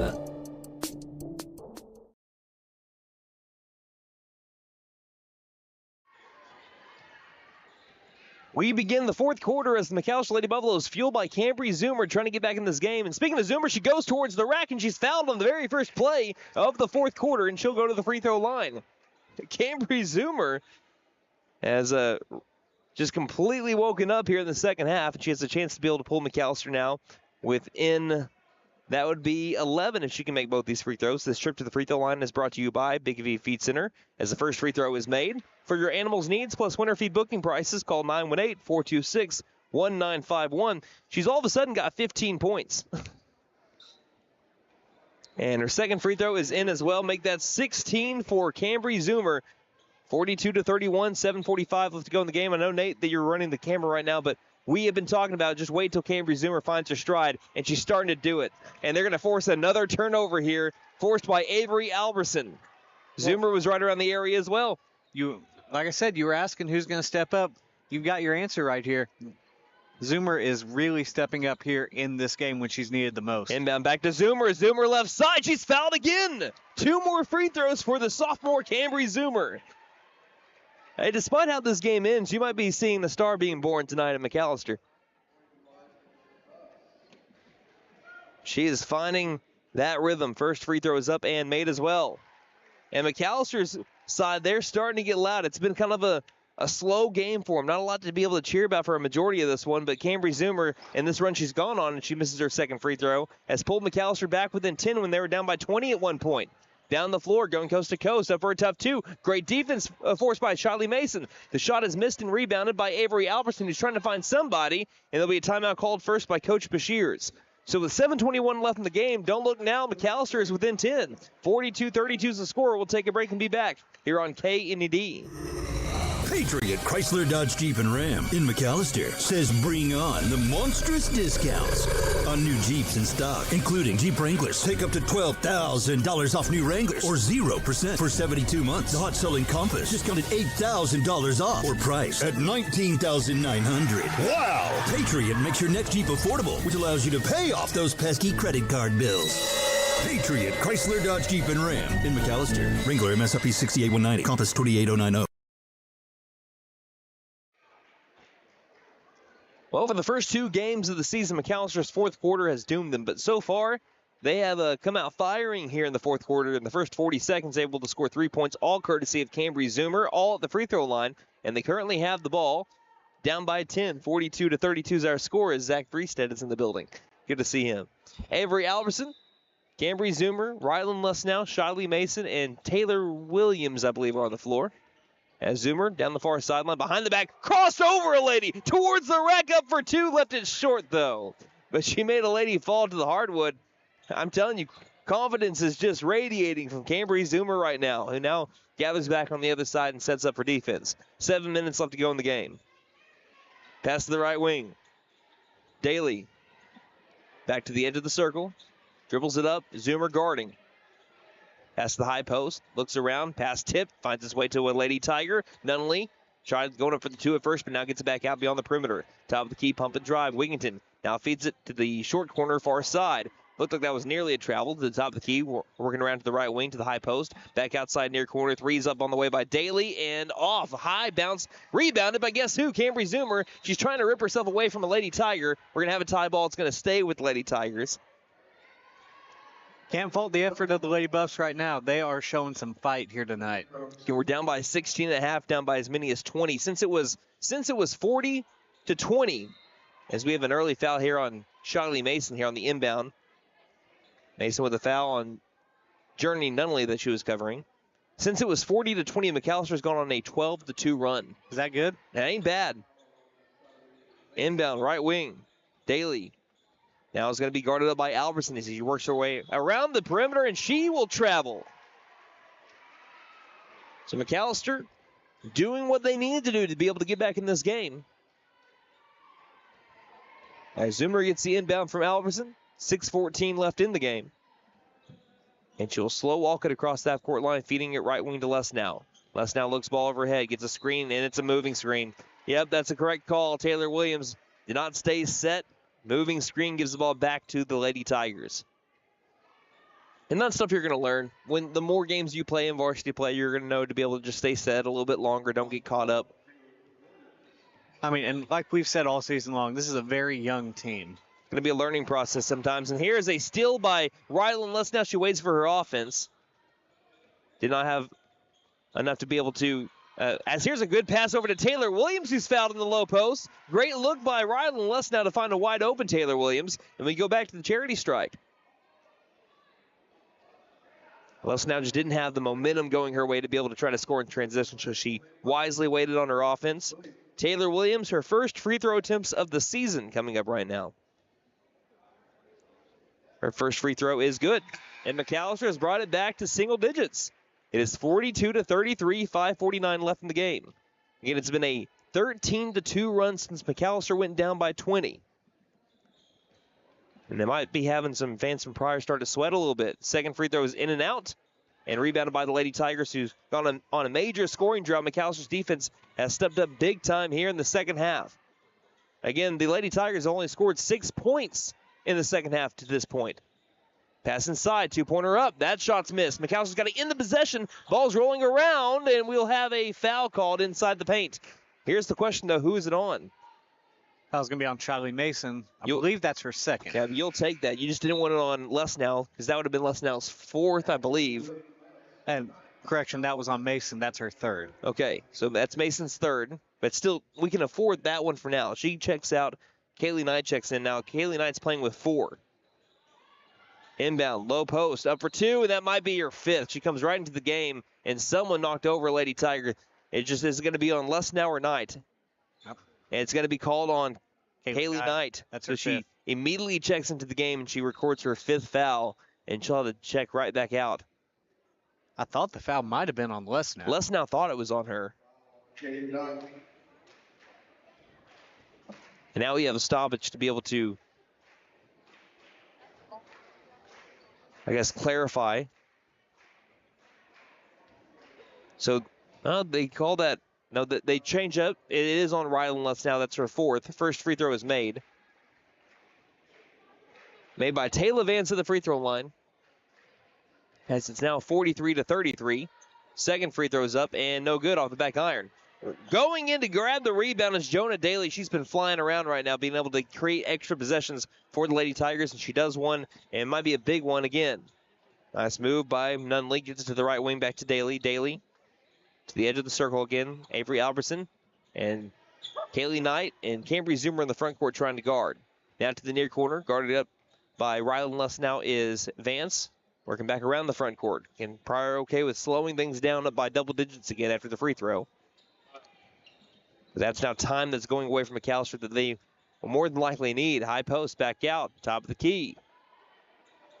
Again, McAlester can't really afford to really provide a lot of pressure here because they don't want to get into foul trouble with some of the players we already have. 2 players right now for McAlester in foul trouble with 4 each. And we have a foul up at the high post by Shiley Mason. Made too much contact off ball with Anna Raymond. And I believe if that is on her, that's her 4th, team at 5th. So Pryor will be in the bonus for the remainder of the 4th quarter. And again, that's Mason's 4th. That's multiple players now with 4. Again, McAlester still with only 7 players on the varsity team right now, as here's the first shot that's made by Raymond. Bodie Nystrom unavailable tonight. They ended up calling up another player, I believe, from freshman ball. But you have 3 different players, 1 foul away from calling it quits early. Both free throws made by Raymond, and it's now a 12-point game. McAlster's got to restart their offense again. Bounce pass to the circle. Zoomer, who leads the team with a career-high 17 points after her previous high being 8. Left wing. Right-handed pass, finds its way to Knight. Knight overhead pass to Albertson, left wing. Man-to-man defense being played by the Lady Tigers. They started off in zone, but then they switched up to man in the second half. As here we have a foul on the floor by the Lady Tigers. As Albertson hits the deck. Foul's going to be on number 10 for Pryor. That's Vance, her 2nd. Team 4th, 1 more foul. Send McAlester to the line for the remainder of the game, where so far they've been excellent. Baseline. Albertson looks. Got to find someone. Throws it to the shins of Lesnow. We're going to be having a jump ball here. And the possession arrow still will stay with McAlester. Albertson directing traffic before she gets the ball. Still doing so. She tries to inbound baseline. Finds Zoomer left wing. Back to Albertson. Near corner 3. It's a big one. It's off the right side of the rim. Bounces twice. And we'll have a rebound by the Lady Tigers in the corner. And ball stripped loose by Mason. Stolen by Zoomer. Zoomer up for 2. Can't score, though. And Knight was lucky that she didn't get her 5th foul immediately. But now, I think she just got it after the, or is this one going to go on Zoomer? It's going to go on Zoomer. That's her 2nd. Knight was lucky that she didn't get called for her 5th as she flew in to try to steal or rebound that ball. But it's on Zoomer, her 2nd personal now. 2 free throws immediately on the other side of the floor. She's kind of standing off to the side, so it's hard to think that's going to be Raymond here. Yeah, it is Raymond. Her first free throw is back iron. Pryor has struggled from the free throw line tonight. McAlester has been so far pretty good.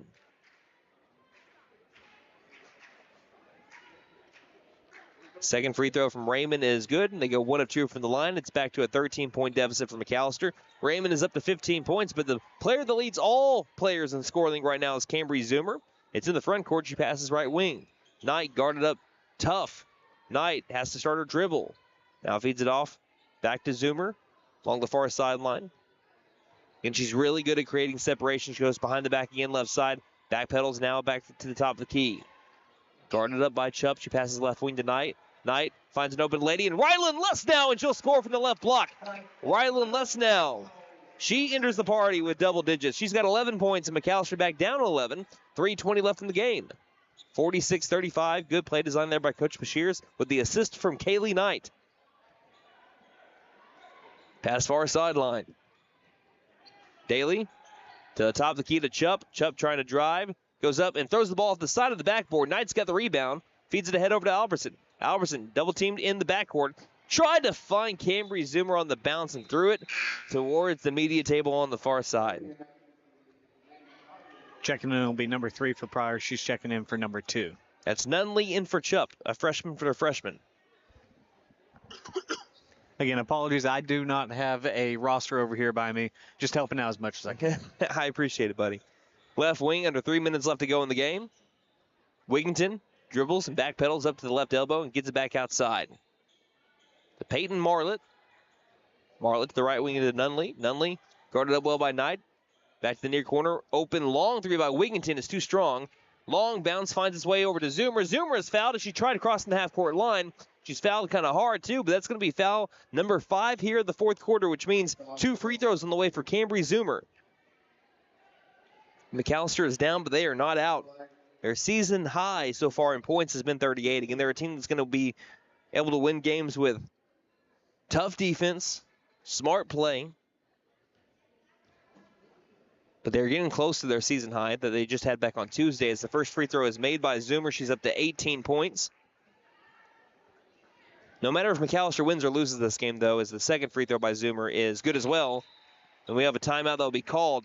You got to like the way that McAlester is progressing here in their 4th game of the year. We'll take a 60-second timeout. 2:33 left to go in the game. McAlester down by 9 to the Pryor Lady Tigers here on KNED. McAlester Direct Primary Care offers 24/7 access to your provider, deeply discounted rates on labs and imaging, more time with your provider, same-day or next-day appointments, and even home visits for a flat monthly membership fee. We now offer hormone replacement therapy in addition to our other services. For more information, please stop by our office, McAlester Direct Primary Care at 6th and Carl Albert, or give us a call at 918-233-6522.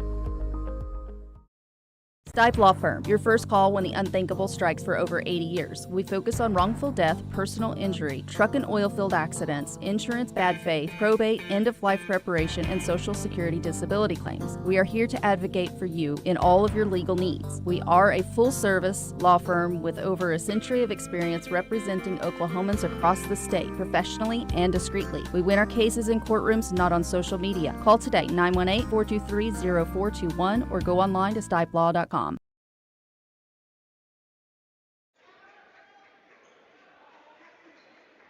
Down but not out are the McAlester Lady Buffaloes. Since they were down 40-20, they have outscored the Pryor Lady Tigers 17-6 in the second half. McAlester trying to get back into this game, down by 9. They're going to press. They're playing with 3 players with 4 fouls apiece. That's Kaylee Knight, Rylan Lesnow, and Shiley Mason, all playing with 4 fouls apiece right now. They're going to press as Pryor tries to get across that court line. And it's nearly a double dribble there by Jonah Daly. She finds its way over to Nunley as Pryor trying to survive now the late onslaught by the McAlester Lady Buffaloes. Wigington feeds it back between the rings. McAlester again facing the number 3 team currently in 5A4. It's a pretty good showing here in the second half by McAlester after a poor start in the first 2 quarters. Left front court with the ball. Marlett, both teams in the bonus. 2 minutes left now in the game. Again, Pryor just trying to dribble this one out. Trying to find the open shot.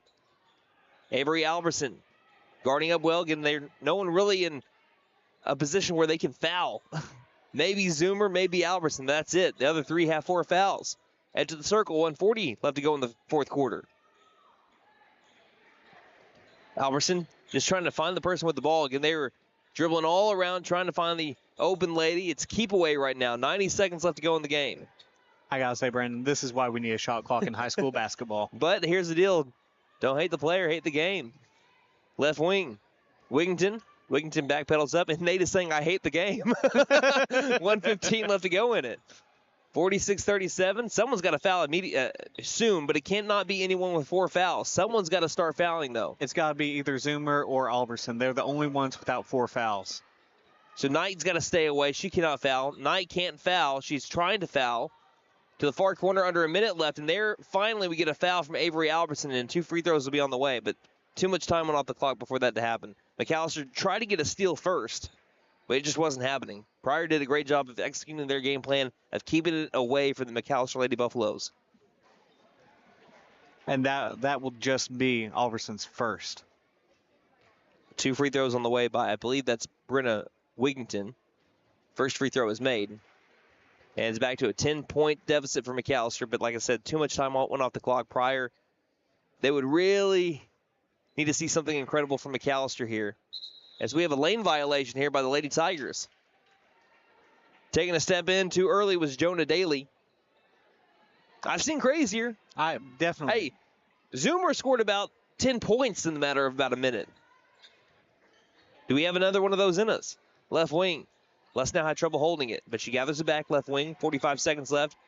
Right around to the right wing. Zoomer pumps and drives, goes up for 2. Nope, too strong. Bounces off. We have an offensive rebound by Knight. Knight dribbled once, has to get back outside. 34 seconds left. Albertson, cross court to Zoomer. Long 2 from the corner, missed it. And that one will be rebounded by Daly. 5th foul on Knight, and that'll be probably all she wrote for the McAlester Lady Buffaloes. 26 seconds left in the game. McAlester will lose their 4th straight to start off the season. But good stuff to take away from this. In my opinion, a much better game for the McAlester Lady Buffaloes than what you saw on Tuesday. A good bounce back, a really tough first half, but it's also going to show where could McAlester be in this game if they would have done that for the whole 4 quarters. Right. First free throw is up and missed by Daly. Like I said, it was a 17 to so far 7 run since McAlester went down by 20. Had Pryor sweating a little bit here. Second free throw is up and right down the hoop. So it's an 11-point lead for the Pryor Lady Tigers. 26 seconds left to go in the game. So I think I'm missing a free throw from somebody here, but we'll get that all sorted out when we do so. Again, all these will be unofficial points when we get done with this game. Les now with the top of the key on the drive. Stops.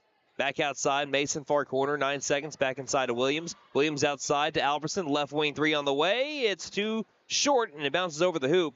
And we'll have a foul here with 2.3 seconds left on Zoomer, but again, that's just going to be more free throws here. At that point, I know that McAlester so far is going to be 0-4 in district play, but if you start winning some games in 2025, these extra free throws late in the game could matter in terms of district points. And, I mean, unless we see something crazy here, Pryor's not going to get their full 15. First free throw is up and made by Anna Raymond, who's closing in on 17 points if she can make the second free throw. Second one's up and good. They get to the 50-point mark, 50-37. There's the inbound. A 3-point attempt is going to miss the backboard, and that will be it for tonight. The McAlester Lady Buffaloes fall to the Pryor Lady Tigers, 50-37, our final score here in MacTown. Let's look at our post-game stats, which, again, just for tonight, they're going to be points. Barlow Built Performance and Automotive is your full-service automotive and transmission repair shop, brake work, and heat and air repair. Plus, we do MIG and TIG welding. We're McAllister's only full-time exhaust shop. From race cars to your grandma's cars, we do it all. We sell tires and wheels. Barlow Built Performance and Automotive, 2201 North Main Street in McAlester. Open Monday through Friday, 8 a.m. to 5 p.m. Call 918-318-0323. And again, I think I'm missing 1 point in here so far. So if I'm shorting anyone a point, I apologize, but I am shorting someone 1 point. I just can't remember who it was. But Cambry Zoomer led the way in scoring for McAlester with 19 points. I don't think she got to 20 tonight. But again, I had 19 points for Cambry Zoomer, 11 points for Rylan Lesnow, 4 points for Avery Alberson, and 2 points for Taylor Williams. Again, I think I'm missing 1 point in here, but other than that, not too shabby for first time keeping my own stats in a little while. Yeah, we'll give full stats whenever we come back in a couple weeks. Yeah, we will have all those stats updated. We're going to be able to go back and watch the tape on this and be able to track down our stats, but that will be at a later time. But again, McAlester falls tonight. Final score 50-37. Nate, since I have you with me, your final thoughts on this one before we switch gears and go to the boys game coming up next. I mean, we saw McAlester fight back from down 20 to bring it, I believe, within 6. Was that right at one point? They were able to bring it within 8 at one point, but still they were down by 20 at one point. So right, cutting that lead down by 12, that's very impressive for such a young team with almost no depth, but that's something that Coach Bashir's can definitely build on, and there's plenty that they can work on, like positive stuff that they can build on coming out of this game. Including a career high from Cambry Zoomer. And they did that without Bodie Nystrom. They were able to make Pryor sweat a little bit in the fourth quarter without Bodie Nystrom. So once they get her back, again, that's stuff that you can build on. Hopefully McAlester can do that. And we start seeing the W's pile on in 2025. But we'll take a little bit of a break. When we come back, we're going to preview the boys coming up as they are going to be looking for their 4th straight win in a row for the first time since the 2021-2022 season with McAlester, which is a couple of games away from the state tournament. We'll see if they can do it when we return here on KNED. Running into an old friend is nice. Running into a total stranger, well, not so good. Now, you don't need help from Buck Wilson Frame and Body Shop for those greetings with friends, but if you have one of those unwanted encounters with a stranger, give Buck Wilson a call at 918-423-3161. They are expert craftsmen, specialists. They can straighten out your situation. Buck Wilson Frame and Body Shop, 103 East Oklahoma, McAlester. Again, call 918-423-3161. Hey guys, it's Sam from Sam Wampler's Freedom Ford in McAlester and Eufaula. With 2 locations to choose from, we have close to 200 vehicles on the ground and coming in. And with vehicles starting at $29.95, we have something for everyone. And if you need parts or service, we are loading up at both locations to serve you better. Plus, with our mobile service van and our pickup and delivery, we can help you with sales and service no matter where you are. So come see us at Sam Wampler's Freedom Ford in McAlester and Eufaula and let us make it happen for you. So, checking accounts. There seems like a ton to choose from, right? I was looking for one that didn't charge monthly fees, with bounce protection, and had mobile banking. I found the Bank NA. The Bank NA has been voted #1 for 10 years in a row in the McAlester News Capital's Reader's Choice Awards. The bonus is that they're local, so the money stays in town. Call 918-423-2265 or go in to find what you need in checking options. The Bank NA. Strong, secure, and ready to loan. Member FDIC, Equal Housing Lender.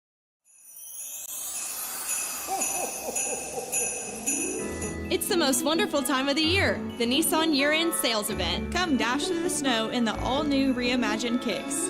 Or give the gift of pure adrenaline and test drive a Z. No reindeer here, it's all horsepower. Santa isn't the only one delivering presents this year. We'll even put a bow on it. And don't forget to tell them Maddie sent ya. Finn Nissan is your best deal dealer. Shop us online now at finnnissan.com.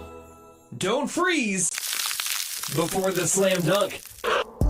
Flare it to the goal. Warm as a fireplace or cool as winter snow. When summer blazes or winter bites, Freeze and Flare Comfort Advisors will be on site. Don't despair. Call Freeze and Flare Heat and Air. Licensed, bonded, and insured. Mechanical license number 001-44485. Freeze and Flare Heat and Air LLC. Your comfort's our game.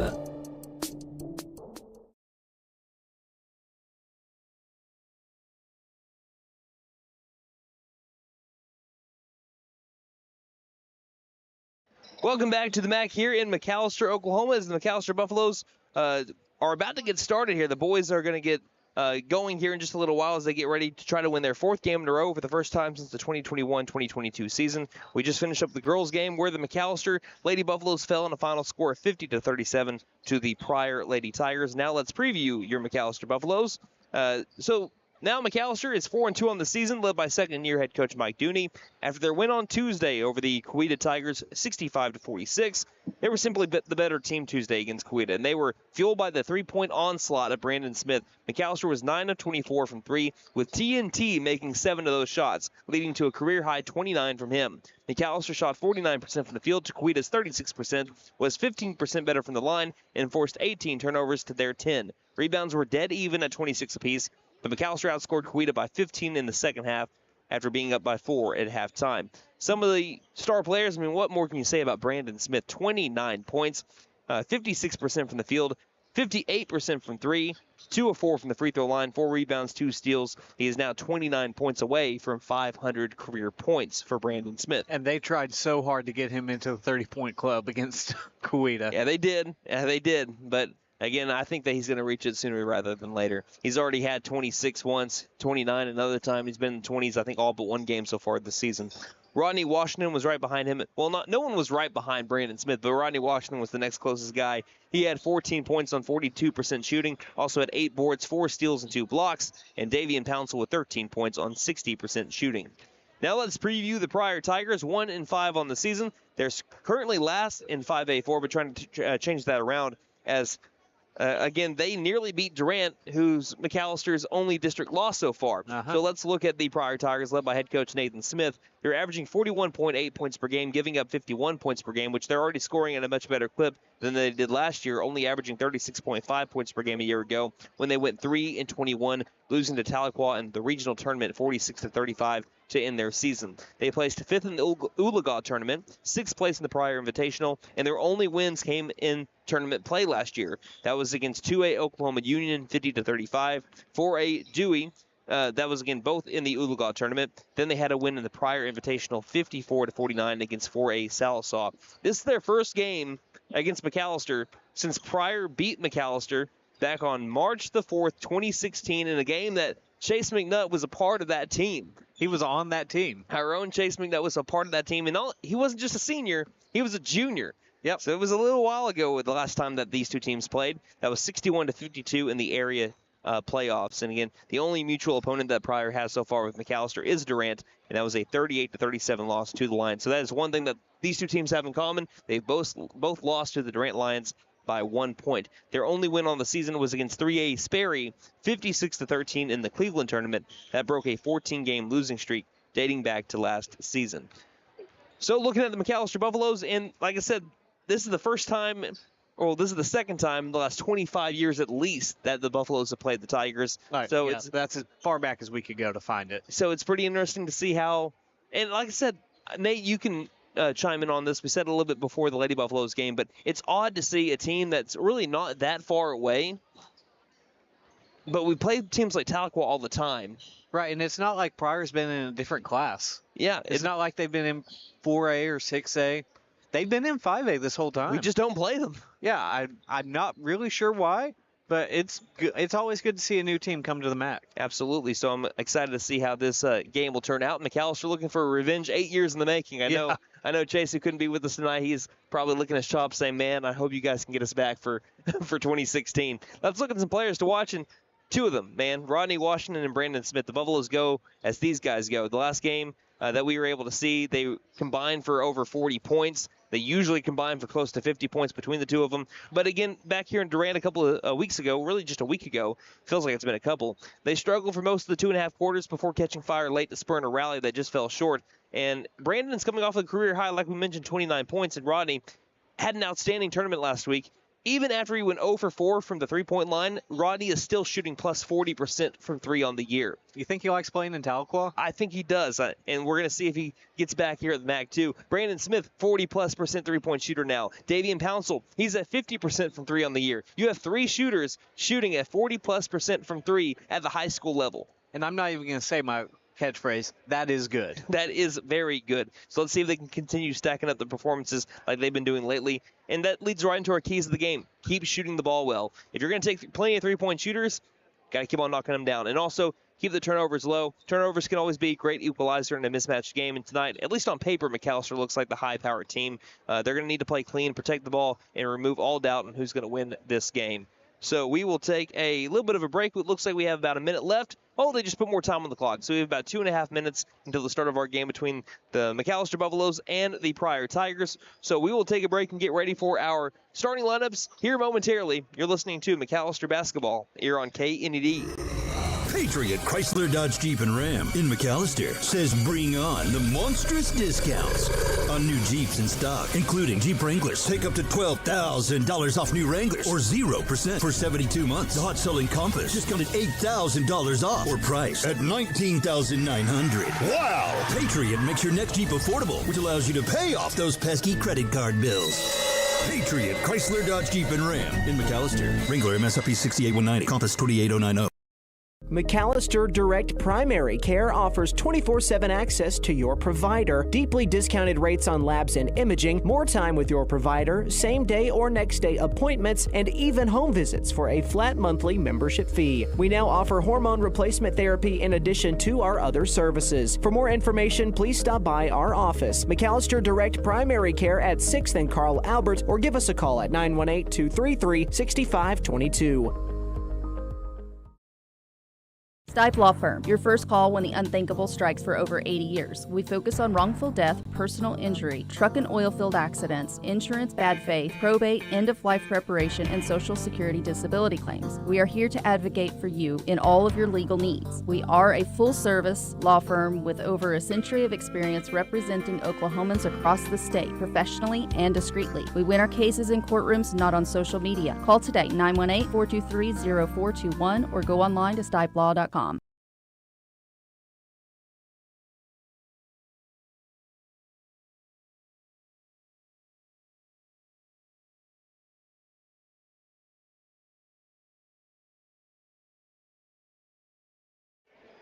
Welcome back to the MAC here in McAlester, Oklahoma. The McAlester Activity Center, as the McAlester Buffaloes are looking to win their first game in white jerseys. Again, so far on the season, they're 0-2 in their home whites. They are 4-0 in their road blacks. They're 4-2 on the year, led by head coach Mike Dooney. So we're about to have our starting lineups here in just a moment. Again, the Pryor Tigers are going to be wearing, for those on radio, their road blue jerseys, like what you saw over with the Lady Tigers just a little bit ago. So we're going to be having our starting lineups announced any second now. Again, the Pryor Tigers are going to be led by number 1, Braden Ward, the 6'2" junior. Also number 0, Christian Fuentes, the 5'9" senior. Number 23, that is, number 24, that is Jackson Mavers, the 6-foot tall junior.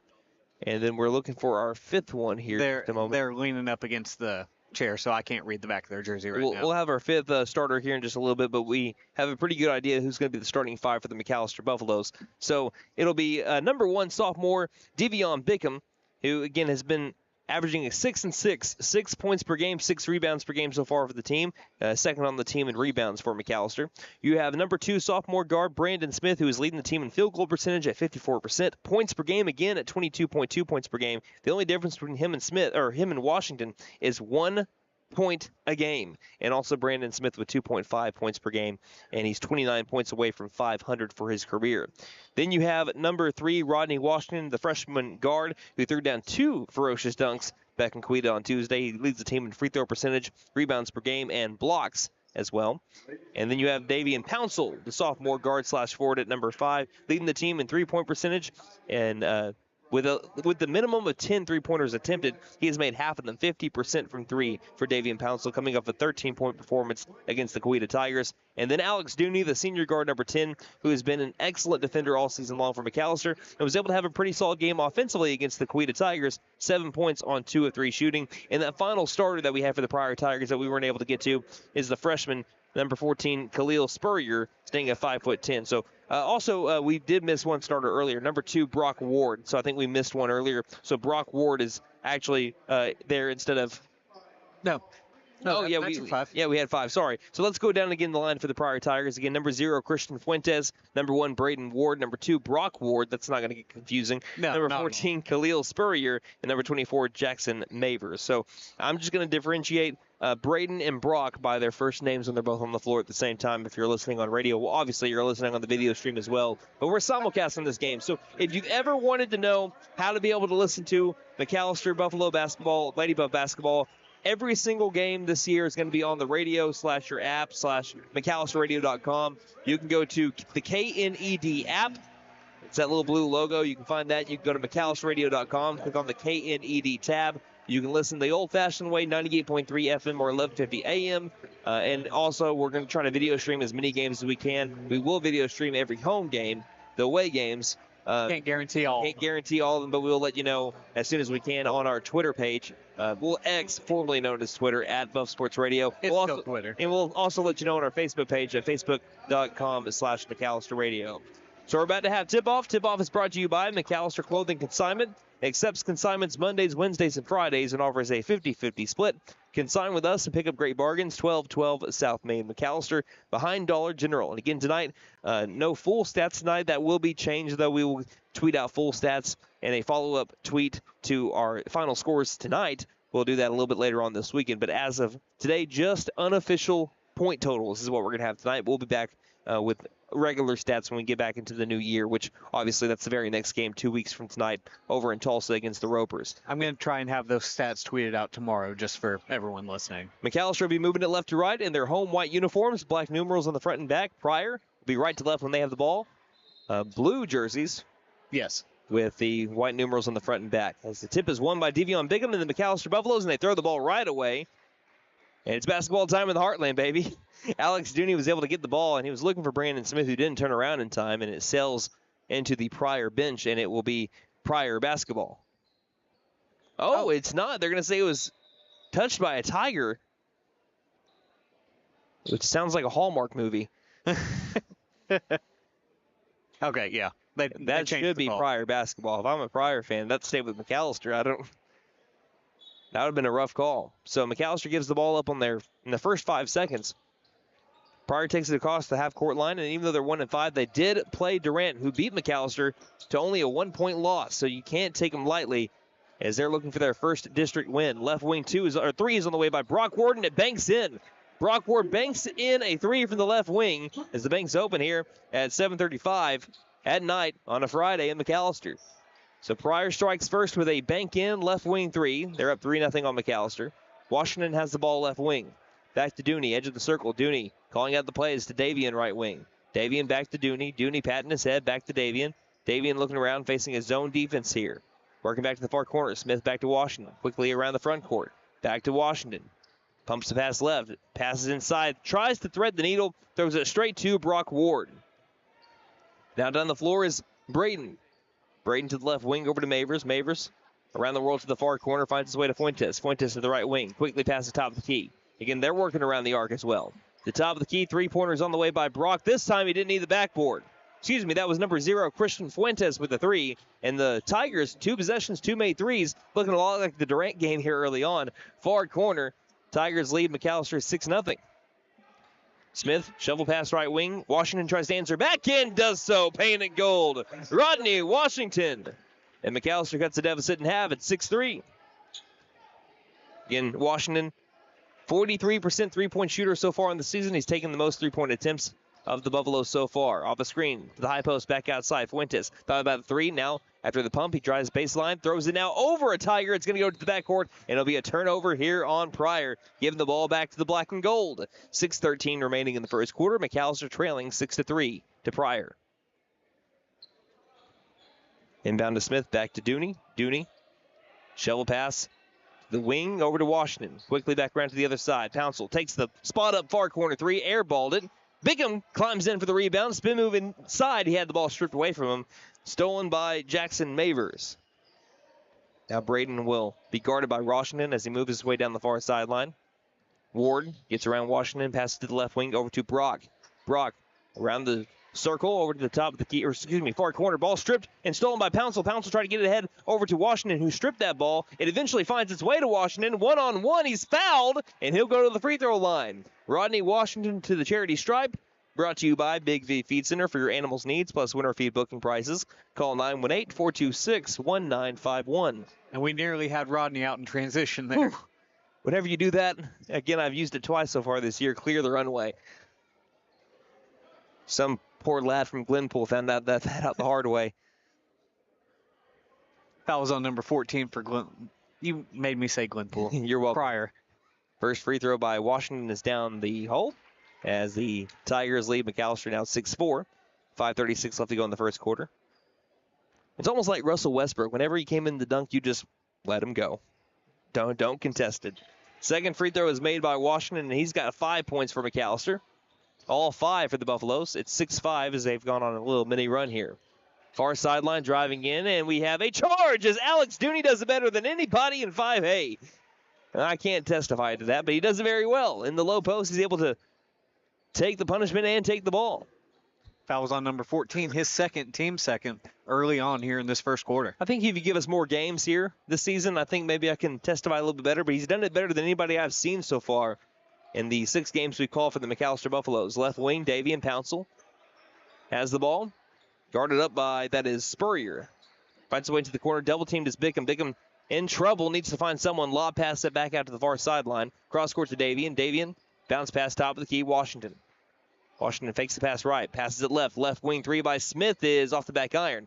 Alex Dooney reaches up high, grabs the rebound, in trouble, tries to feed it through traffic, but it's batted off of a Tiger and stolen by one. That's Christian Fuentes. Quickly to the far corner. Spurrier for 3, got it.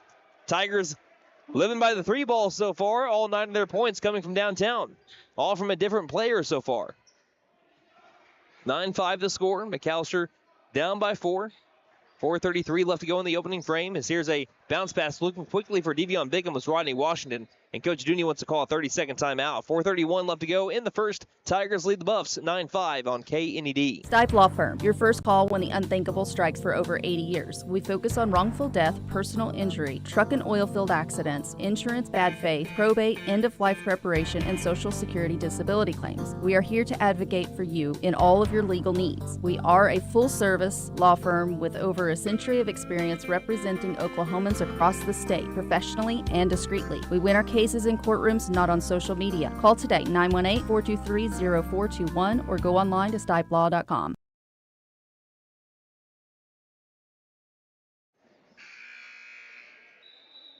We're back in McAlester. The Pryor Tigers' 3-point ball so far has led to them leading McAlester 9-5. The only shots we've had made from the field so far today have been 3-pointers. One from Rodney Washington and one from Christian Fuentes, one from Brock Ward, and one from Khalil Spurrier, the latest one. Pryor has the ball, trying to beat a McAlester loose press right now. Now they're upping the pressure a little bit, trying to use their athleticism to their advantage. They are averaging 9 steals a game, the black and gold are. But Pryor beats this press to get across the half-court line. Braden loses the ball from Rodney Washington, and oh my goodness, here he goes. He double-dribbled first. He got spooked a little bit. Rodney Washington, when you left him alone, there was no one on that side of the half-court line. Everyone was starting to creep up off their seat, and he just slaps his chest and says, my bad. Now down the floor quickly go the Pryor Tigers in the far corner. Overhead pass on the jump. Now driving in, 2-pointers up and missed, and rebounded by Bickham right underneath the basket. Smith ahead over to Dooney. Dooney gets it one-on-one, goes up for 2, and Dooney scores.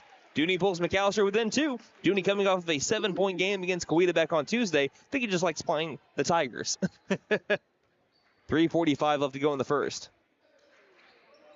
Right wing quickly into the corner. Finds his way over to Mavers. Mavers one dribble. Now to Brock. Brock overhead to Spurrier. Left wing 3. Does he have another one? He does. All 12 points so far from downtown for the Pryor Tigers. They can't miss. Now Bickham getting clothesline on his way up towards the basket. He'll have 2 free throws on the way for the sophomore Davion Bickham. Why does it seem like, I know this is only the second home game that we've had so far, but why does it always seem like teams that don't score like a ton of points a game, because Pryor right now is only averaging 41.8. Durant was around the same margin. They just catch fire from 3 whenever they come to the MAC. First free throw by Bickham is back iron. Bickham on the season, a 50% free throw shooter. And Spurrier might have to check out here. That's already his 3rd foul. That did not even register with me. He's the one that hit the back-to-back threes. The 5'10" freshman. All 3 fouls in this game by either team have been on Khalil Spurrier. Thank you, Nate. You're welcome. That's what I'm here for. Bickham's second free throw is made.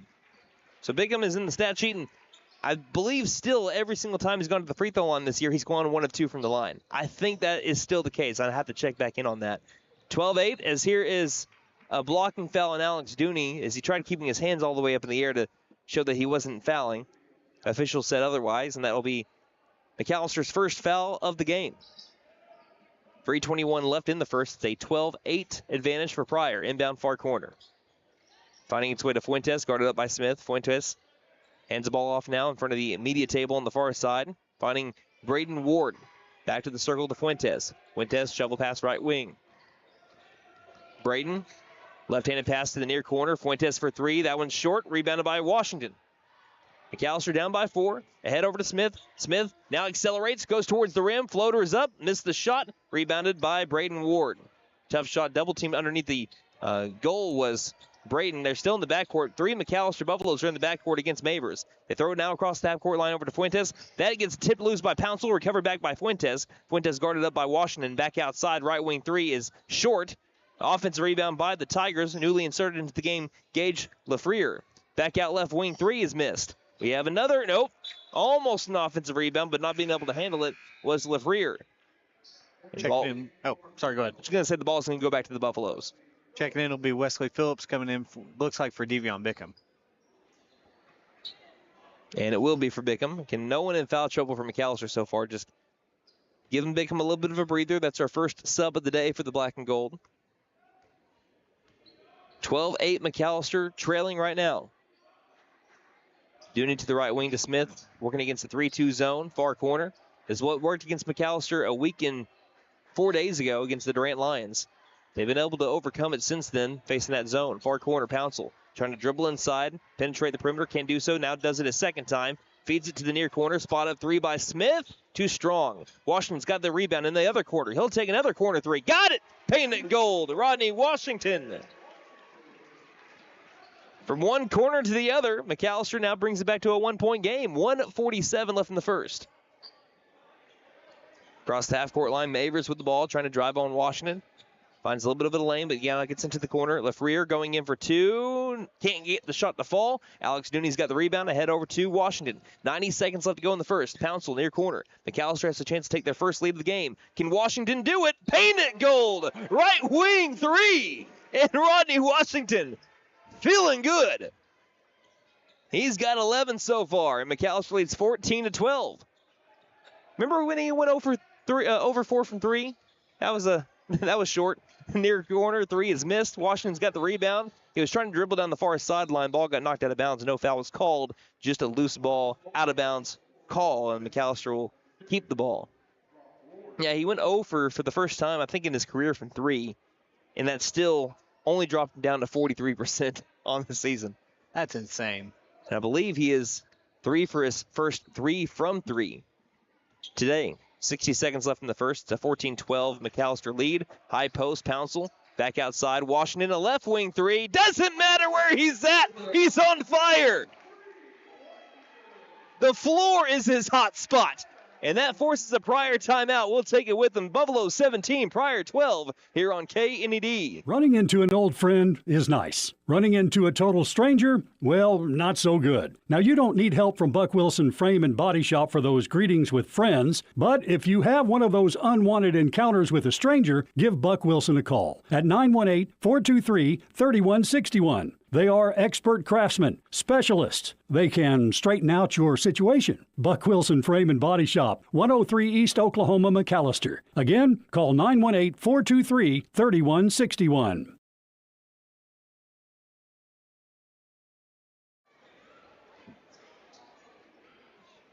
With just about a minute left to go in the first quarter, Rodney Washington is on pace to break 50 tonight. He's got 14 points, nearly all of them from 3. As Buffaloes lead 17-12, they are going to press a little bit here on the Pryor Tigers. After Pryor called the timeout trying to slow down Rodney Washington, he was 4 for 4 from 3, near corner. 3-pointer up by Lafleur is no good. As it goes to the other side, and it will be out of bounds, last touch by Phillips, who was tracking it down. 35 seconds left in the opening quarter. Tigers, all 12 points have come from 3 for them. We still have not had a made shot from the field that was not a 2. You are exactly right. Keep that in mind. Mavers, by either team, by the way. Inbound, pass inside, over to Parks, who just got into the game. He's double-teamed, up for 2. Well defended. Ball gets saved here by Lafreniere. Back out to the top of the key. Straightaway 3 by Ward is a high bounce that goes over the backboard, and that'll lead to a McAlester basketball with 21 seconds left in the quarter.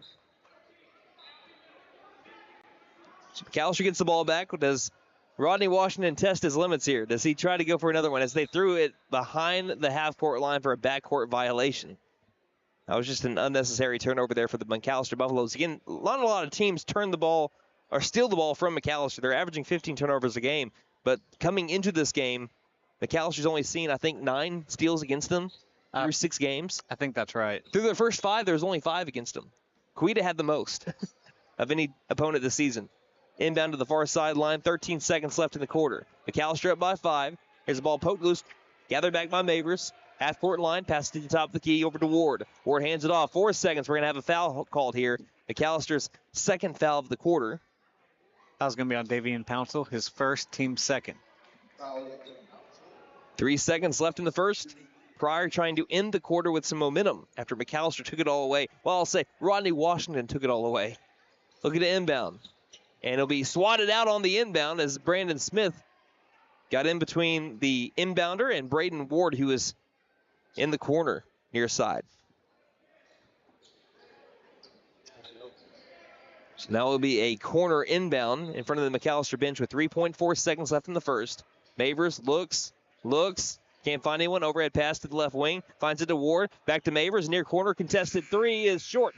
Grazes the side of the rim, and that'll be the end of the first quarter. McAlester leading 17-12 in a game where we have not seen a made 2 yet. You're listening to McAlester Buffalo basketball here on KNED. Hey guys, it's Sam from Sam Wampler's Freedom Ford in McAlester and Eufaula. With 2 locations to choose from, we have close to 200 vehicles on the ground and coming in. And with vehicles starting at $29.95, we have something for everyone. And if you need parts or service, we are loading up at both locations to serve you better. Plus, with our mobile service van and our pickup and delivery, we can help you with sales and service no matter where you are. So come see us at Sam Wampler's Freedom Ford in McAlester and Eufaula and let us make it happen for you. So, checking accounts. There seems like a ton to choose from, right? I was looking for one that didn't charge monthly fees, with bounce protection, and had mobile banking. I found the Bank NA. The Bank NA has been voted #1 for 10 years in a row in the McAlester News Capital's Reader's Choice Awards. The bonus is that they're local, so the money stays in town. Call 918-423-2265 or go in to find what you need in checking options. The Bank NA. Strong, secure, and ready to loan. Member FDIC, Equal Housing Lender.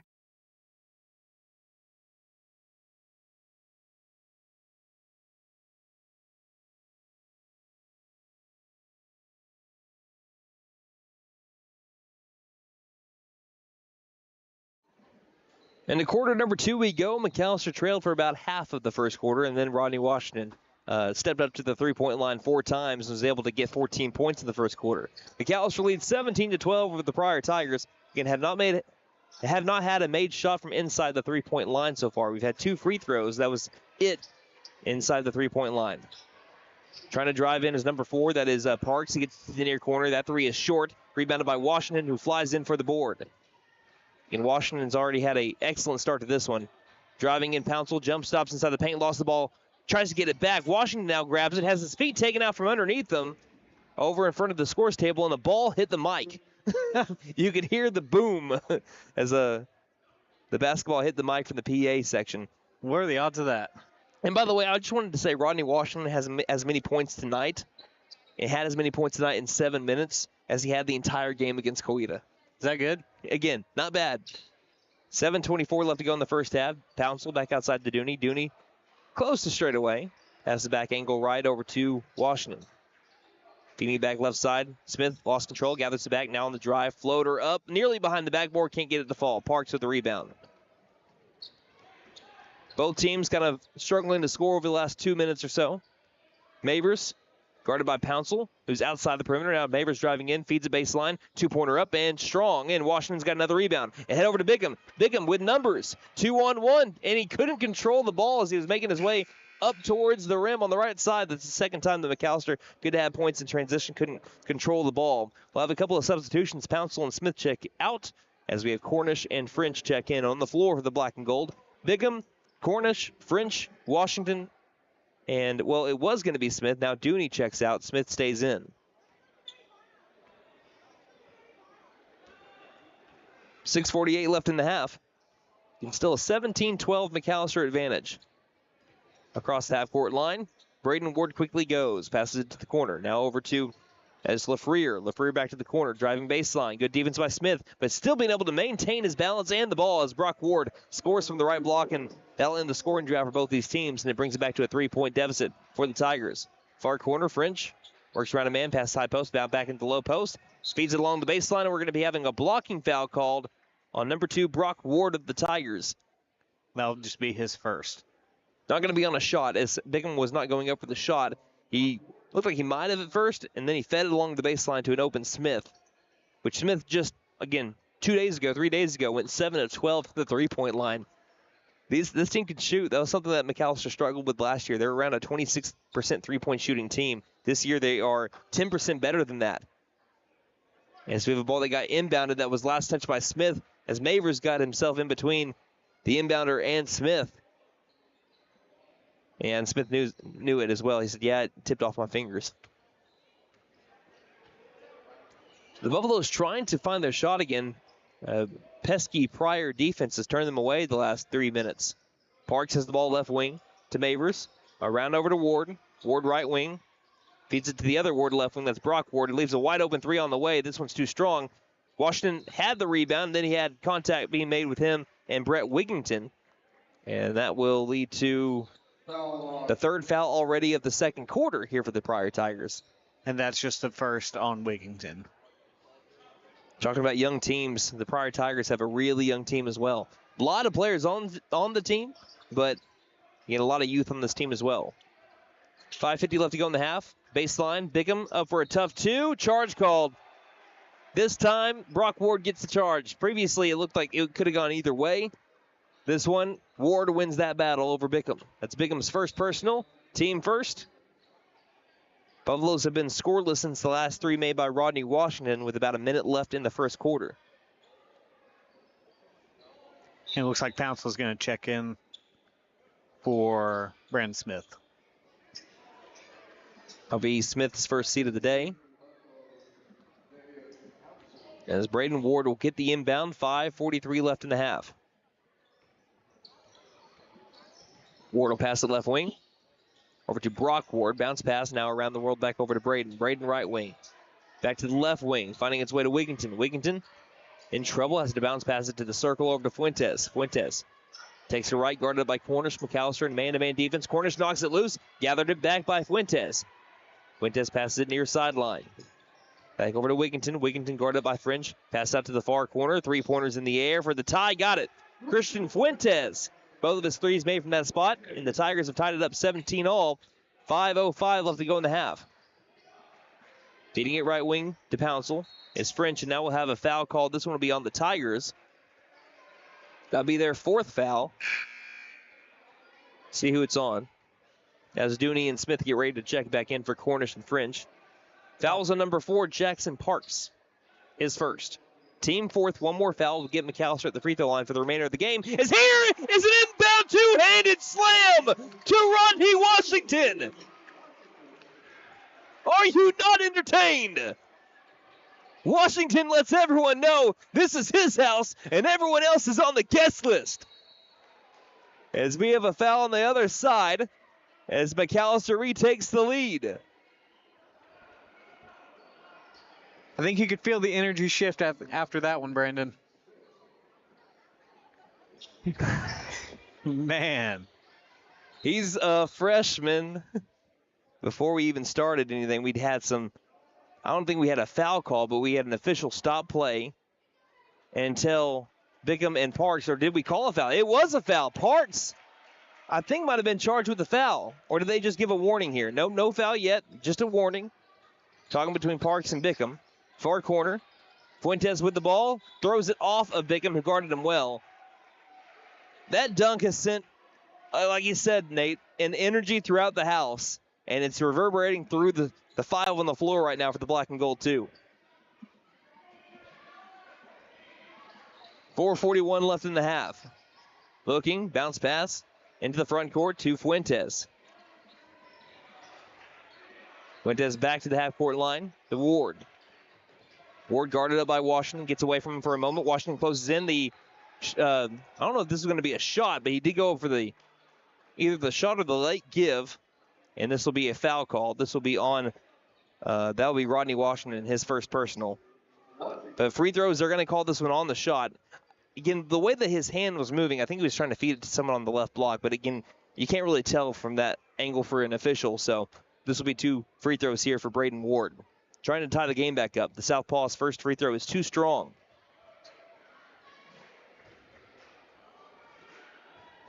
I always have people send to my group chats, like watching the game or listening to the game about Rodney Washington, what he does, and I'm like, you just need to copy and paste it at that point.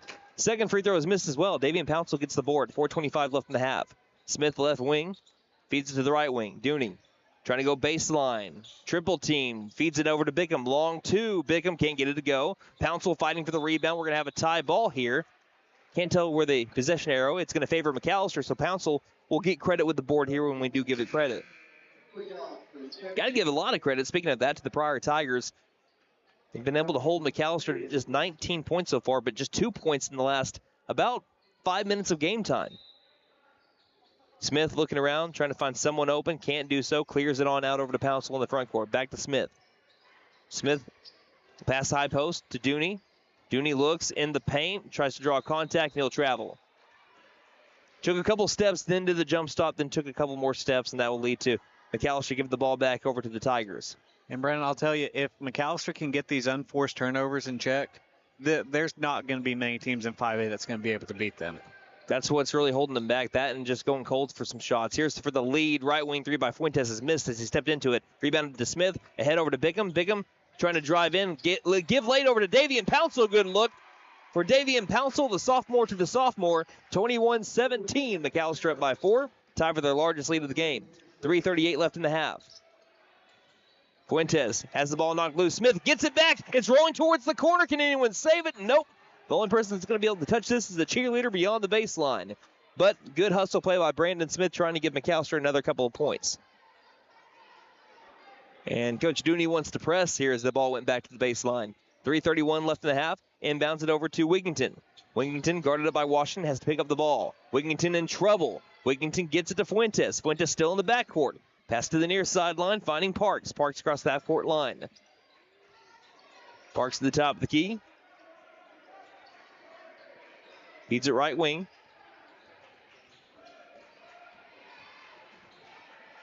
Left wing now over to Wigington. 3:06 left in the half. Good defense by Pouncil. Forces the ball to get over to Mavers. Mavers trying to jab, trying to move on Dooney. Gets him to stop. Near corner 3 by Fuentes is up and short. We have a ball come loose, and Bickham boxes out Parks. Well, Parks fouls Bickham, and that'll be foul number 5 of the Tigers. Bickham should be getting some free throws here. If that's on the rebound, on the floor, Bickham should be getting some free throws here. This should absolutely be free throws. It's not an offensive foul. This is off ball. Yeah, 2 free throws here for Devion Bickham coming up. Still getting used to the new rule here. Yeah, this is only into year 2 of it, where we go into the bonus after foul number 5 each quarter. And it resets after each quarter. Bickham's first free throw is nothing but net. He's got 2 points so far tonight. I'm missing a bucket on somebody. I got caught up in the action. It's Rodney Washington. Oh, yeah, I forgot. After the two-handed dunk, I forgot to write that down on my sheet. I don't think anyone can blame you for that. Second shot by Bickham is missed. Washington fights for the rebound and's got it to the near corner. Spin move to the top of the key. Smith puts on the handles to the near corner. Washington for another 3. This one's in and out. Pouncil gets the offensive board, and Pouncil says, I got your back, bro. Playing janitor, cleaning up the missed shot, and McAlester is up 24-17, their largest lead of the game. 2:36 left in the half. By the way, that trip to the free throw line was brought to you by Big V Feed Center. For your animals' needs plus winter feed booking prices, call 918-426-1951. Parks far corner 3 is good. So Parks answers right back for the Tigers. Now it's a 4-point game again. A tip pass finds its way over to Bickham in the corner. Bickham feeds it over to Washington, and Washington is fouled on the left wing by Fuentes, so 2 more free throws here for the Buffs. This time Rodney Washington. How cool must it feel to be able to see above the rim? Could you imagine? I remember when I was in 8th grade, and what we tried to do, we did a dunk contest, but what we tried to do was we lowered the rim as low as it would go as the first free throw is made, and we used like chairs to still try to jump that high. And Rodney, as an 8th grader, was dunking the ball. Yeah. And not just dunking it, I think he was doing windmill dunks as an 8th grader. Well, and Brendan, at 5'3", I can't say I'm ever going to experience that. Second free throw by Washington is missed, so they go 1 of 2 from the line. Parks gets the rebound. 25-20, McAlester is leading. Near corner, wide open threes on the way, and good. And again, still just a 3-point ball falling for the Tigers. Gage Lafrere, if I'm not mistaken, I think nearly every point or every basket made by the Tigers, except for one, have been from downtown. I think they have 7 made threes. Pouncil, speaking of three, tries to take one, and he nails it. Davian Pouncil hits the three, and McAllister's back up by 5. Right back at you go the McAlester Buffaloes, 28-23. Across the half-court line, Lafrere feeds it straight to Wesley Phillips, who gets the steal, checking into the game. Ahead over to Washington, now to Pouncil. Pouncil hit one from that spot earlier. He will dribble it right, feed it over to the corner. Washington contested corner 3, too strong. Offensive rebound on the other side of the glass is Brandon Smith, and he's got his first 2 points of the game, and he's now 27 points away from 500 on his career. 1:23 left in the half. Mavers to the corner, the right wing. Fuentes pulls up for 3, in and out. Offensive rebound by Mavers. Low post, up for 2. He's fouled and 1.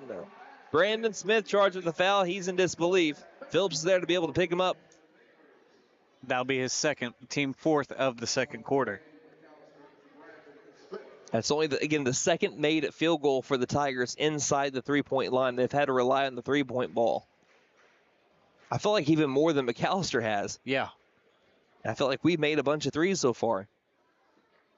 Mavers' free throw is back ironed. We have a rebound by Parks. Another chance here. Parks driving in, up on Smith, goes up for 2 and scores. Parks, who did not start this game, now has 5 points, and he's pulled the Tigers back within 3, 30-27, 60 seconds left in the half. French with the ball, right wing. Around to Smith. Smith, left wing 3 is back ironed.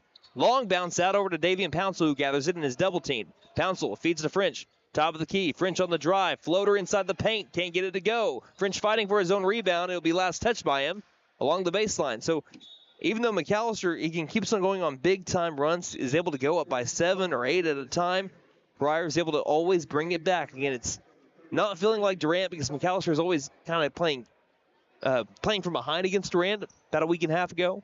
This time it's the other way around. The Tigers, they can't find some separation between them. Far sideline. Ward feeds it to Fuentes. Near the circle, guarded up by French. 30 seconds left in the half. Again, one more foul will send them to the free throw line, so McAlster's got to keep that in the back of their mind, too. One more foul sends the Tigers to the end. There it is.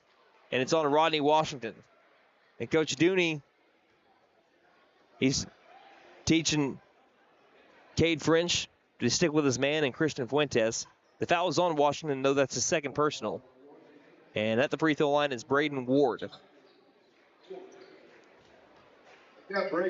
So Ward's going to try to bring this back to a 1-point game if he can make both of his free throws. Caven Hill about to check in for the first time today, as the first free throw is made by Ward.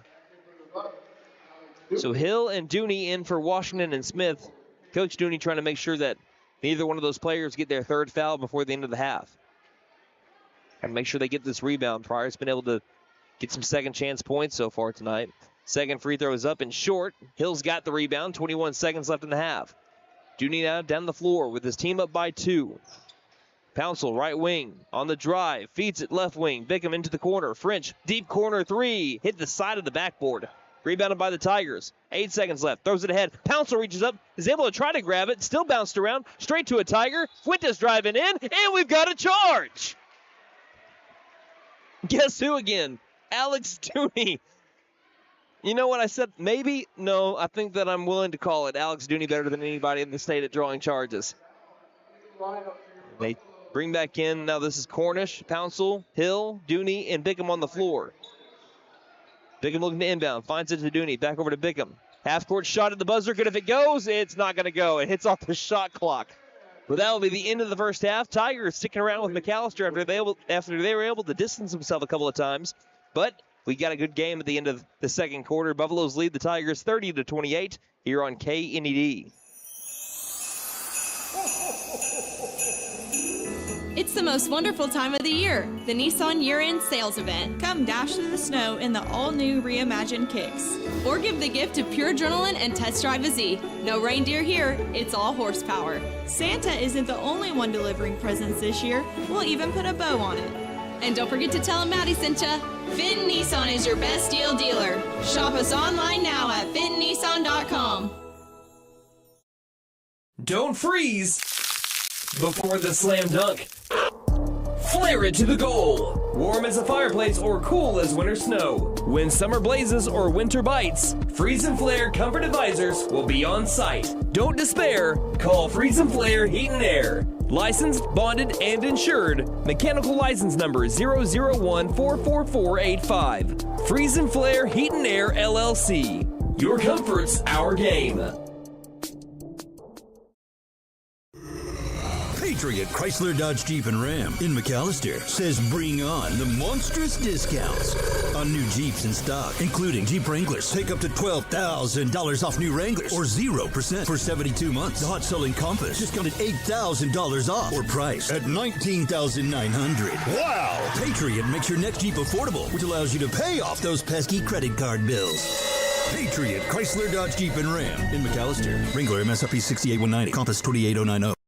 McAlester Direct Primary Care offers 24/7 access to your provider, deeply discounted rates on labs and imaging, more time with your provider, same-day or next-day appointments, and even home visits for a flat monthly membership fee. We now offer hormone replacement therapy in addition to our other services. For more information, please stop by our office, McAlester Direct Primary Care at 6th and Carl Albert, or give us a call at 918-233-6522. Stipe Law Firm, your first call when the unthinkable strikes. For over 80 years. We focus on wrongful death, personal injury, truck and oil field accidents, insurance bad faith, probate, end-of-life preparation, and Social Security disability claims. We are here to advocate for you in all of your legal needs. We are a full-service law firm with over a century of experience representing Oklahomans across the state, professionally and discreetly. We win our cases in courtrooms, not on social media. Call today, 918-423-0421, or go online to stipelaw.com. Running into an old friend is nice. Running into a total stranger, well, not so good. Now, you don't need help from Buck Wilson Frame and Body Shop for those greetings with friends, but if you have one of those unwanted encounters with a stranger, give Buck Wilson a call at 918-423-3161. They are expert craftsmen, specialists. They can straighten out your situation. Buck Wilson Frame and Body Shop, 103 East Oklahoma, McAlester. Again, call 918-423-3161.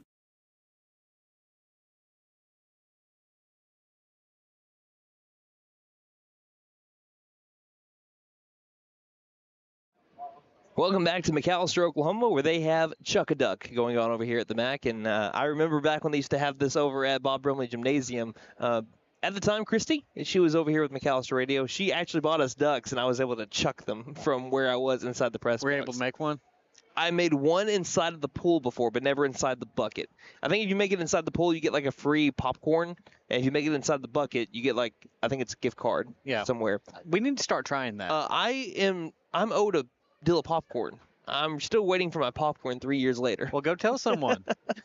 30-28 is our score. The McAlester Buffaloes lead the Pryor Tigers at the end of the first half. It's about time to look at your halftime points. Again, no full-time stats just for today only. We'll get those back in our next game, which is going to be 2 weeks from today against Tulsa Will Rogers. Your halftime stats brought to you by First Realty, 602 South 2nd Street, McAlester. Call 918-423-3122. or visit first-realty.net. For more than 50 years, First Realty has helped the residents of McAlester and the surrounding area with their real estate needs. Whether residential or commercial, First Realty will guide you through the process of buying or selling your home or business. You can view our property inventory online at first-realty.net. We update our listings daily. And don't forget, if you're into pickleball, the Pickle Palace is open. If you have questions, give us a call at 918-423-3122.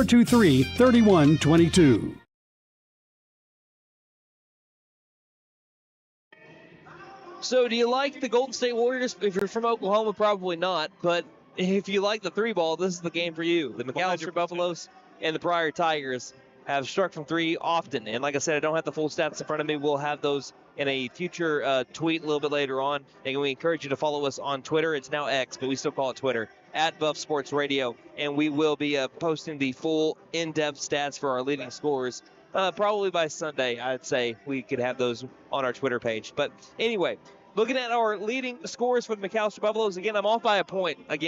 I'm off by a point. I'm trying to do my best. Again, I haven't been able to keep my own points. Only usually do it during the Pit 8 season time. And I'm always right on target there, and I'm doing it for both teams. This time just for McAlester. Kind of struggling a little bit more for whatever reason. You're doing all right. Maybe it's because we had three-point ball after three-point ball. Rodney Washington, he hit a bunch of them early on. He has 17 points to lead the way for the McAlester Buffaloes at the end of the first half. And then right behind him is Davian Pouncil, who started to catch fire a little bit later on as well. Brandon Smith, I have him with 2. Devion Bickham I have with 2 as well, with 2 made free throws, but he might have 3. That's where I might be missing. I think that he actually went to the line twice. I think he might have gone 3 of 4 from the free throw line. So that is what I am looking at when it comes to points. But in terms of the second half, McAllister's got to stay out of foul trouble, which they've done so far. No one's got 3. Brandon Smith and Rodney Washington each have 2. And really the Pryor Tigers, now they can unleash somebody back onto the floor. McAlester wasn't able to take full advantage of not having Khalil Spurrier on the floor, which is a very talented freshman who hit back-to-back threes but ended up getting 3 fouls before the end of the first quarter, which made him sit for the entirety of the first half almost. I mean, the 2 made threes that he had was in the first 4 minutes, so he didn't get to play the entire rest of the first half. So they get him back. McAllister's going to have their full strength when they enter the third quarter, but foul trouble is going to be a thing moving forward. You can definitely tell that. But also it's going to be the three-point ball. Who's going to cool off first?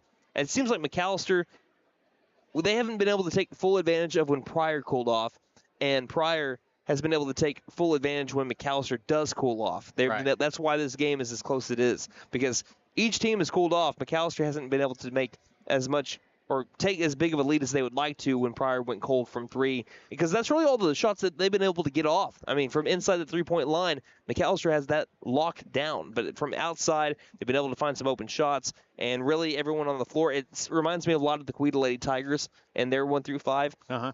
Everyone on the floor, I believe, the starting 5, has made a three-pointer. So it doesn't matter who it is. You can't leave any of them open, and we'll see how we adjust going into the second half of trying to guard the 3 ball. And also, McAlester, I say keep on attacking Khalil Spurrier. Try to get him fouled out to where you don't have to deal with him for the rest of the second half, because the less shooters, the better. Right, yeah. He's only got to get 2 more fouls before he's done for the day. So really, other than that, McAllister's offense, I mean, they're still on pace to average about what they've been averaging on the season so far. I mean, 67.5 points per game is where they're at. They were at 30 at the end of the first half, but you can't keep on going on long scoring droughts. When you have a little bit of an opening on Pryor and they're letting you kind of stay back and you have a chance to be able to attack, you got to be able to keep your foot on the throat. I mean, that's the term. You got to be able to keep your foot on the throat and really end the game. Don't let Pryor get back into it, because with a 2-point game at half, it's anybody's game right now. Yep. So that is your, again, halftime scoring update and also your keys to the second half. That was brought to you by First Realty. We'll be back in about 60 seconds as the McAlester Buffaloes lead the Pryor Tigers at the end of the first half, 30-28 on KNED. Hey guys, it's Sam from Sam Wampler's Freedom Ford in McAlester and Eufaula. With 2 locations to choose from, we have close to 200 vehicles on the ground and coming in. And with vehicles starting at $29.95, we have something for everyone. And if you need parts or service, we are loading up at both locations to serve you better. Plus, with our mobile service van and our pickup and delivery, we can help you with sales and service no matter where you are. So come see us at Sam Wampler's Freedom Ford in McAlester and Eufaula and let us make it happen for you. So, checking accounts. There seems like a ton to choose from, right? I was looking for one that didn't charge monthly fees, with bounce protection, and had mobile banking. I found the Bank NA. The Bank NA has been voted #1 for 10 years in a row in the McAlester News Capital's Reader's Choice Awards. The bonus is that they're local, so the money stays in town. Call 918-423-2265 or go in to find what you need in checking options. The Bank NA. Strong, secure, and ready to loan. Member FDIC, Equal Housing Lender.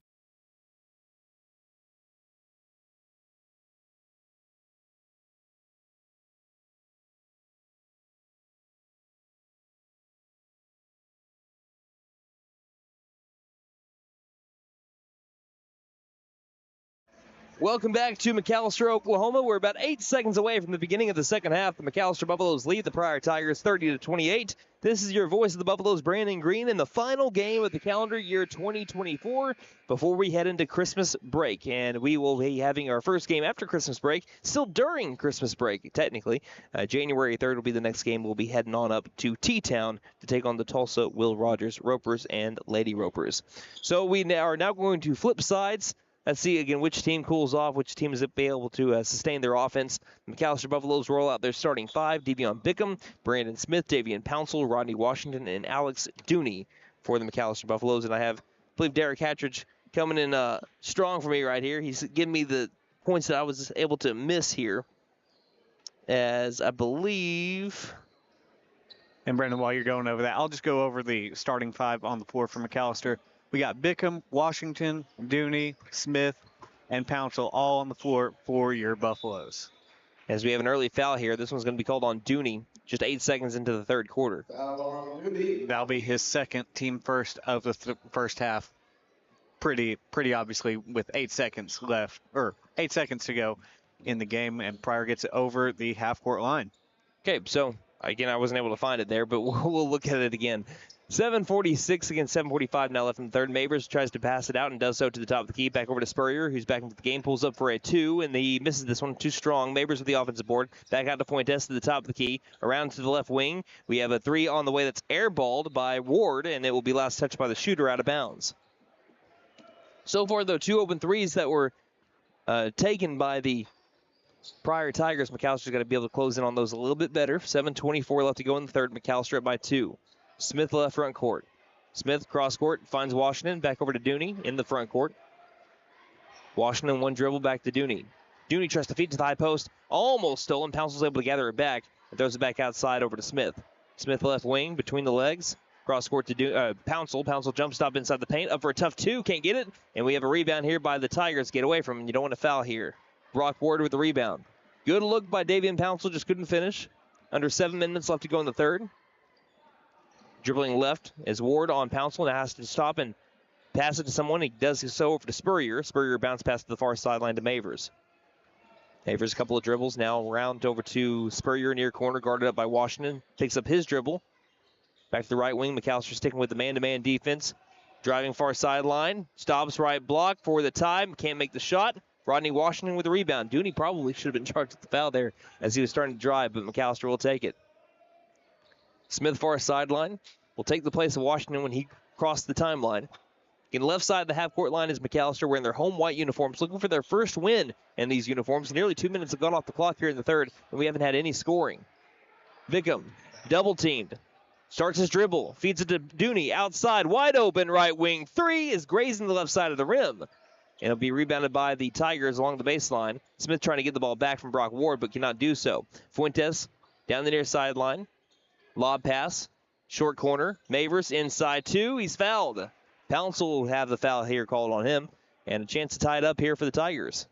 That'll be Pouncil's second, team second of the third quarter. Nate, I know that you're really not the color commentator, but I can at least maybe ask you this question. Maybe you can give me some insight here. Right. How can McAllister get through this zone defense?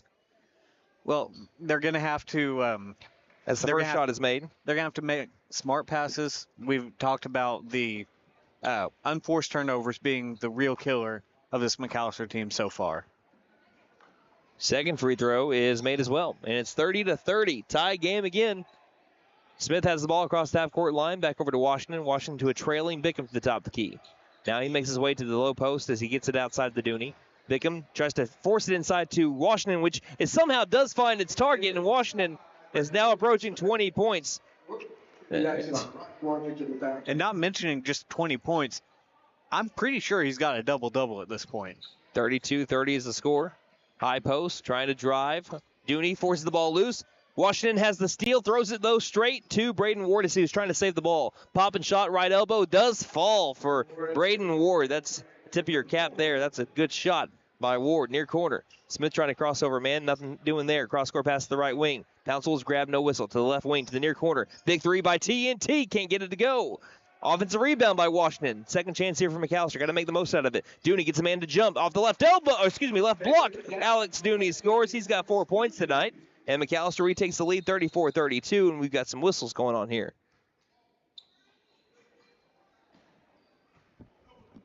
And I don't know what happened. Everyone's waiting around to see what went on here. There wasn't a foul called, and the officials are just passing it back and forth now.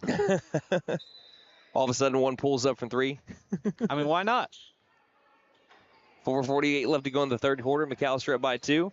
Across the half-court line, Ward runs into Washington, has to pick up his dribble and bounce passes to the top of the key. Over to Brock. Brock trying to drive right on Dooney. He's all over him. Hands it off now to Fuentes. Again, beyond the perimeter, still are we. Inside the circle to Braden Ward. Braden Ward trying to drive right on Washington. Stumbles. He's able to take care of the ball. Feeds it inside. Pouncil is able to knock it loose. Stolen by Bickham. Ahead over to Dooney. Dooney in the clear. Coming in late is that's Spurrier for the block. He blocks Dooney along the baseline, and he prevents 2 more points for the Buffaloes in transition. That's been a struggle for McAlester tonight. Scoring in transition. That's now 6 points. It looked like it was going to be easy for McAlester, not being scored. And typically that's a strength for them. Parks will check in. Parks had a really good game off the bench, so whenever he's been able to check in, he's a big reason why Pryor's been able to stay in this game, despite having to play some more of their bench. Inbound near the circle over to Washington from Smith. Feeding it back over to Smith, left wing. Back to Washington. Pat's top of his head, 4 out. 1 man along the baseline is Bickham. And quickly trying to get somebody out of positioning here as they move it left to right. High post, back outside. Smith left wing, zooms to the baseline, pulls up for the shot, leaves it short. Brandon Smith struggling tonight. Only 2 points for Brandon Smith, who leads the team in scoring at 22.2 points per game. As we have a far corner 3 by Spurrier for the lead. Can't get it to go. Bickham's got the rebound inside the paint. Ahead over to Dooney. Dooney trying to drive right, does so, stops, gets Parks to jump up, and scores. Alex Dooney having a great game tonight. He's got 6 points, coming off of a 7-point performance against, again, Coweta back on Tuesday. He had 5 points in his first, 5 games of the season.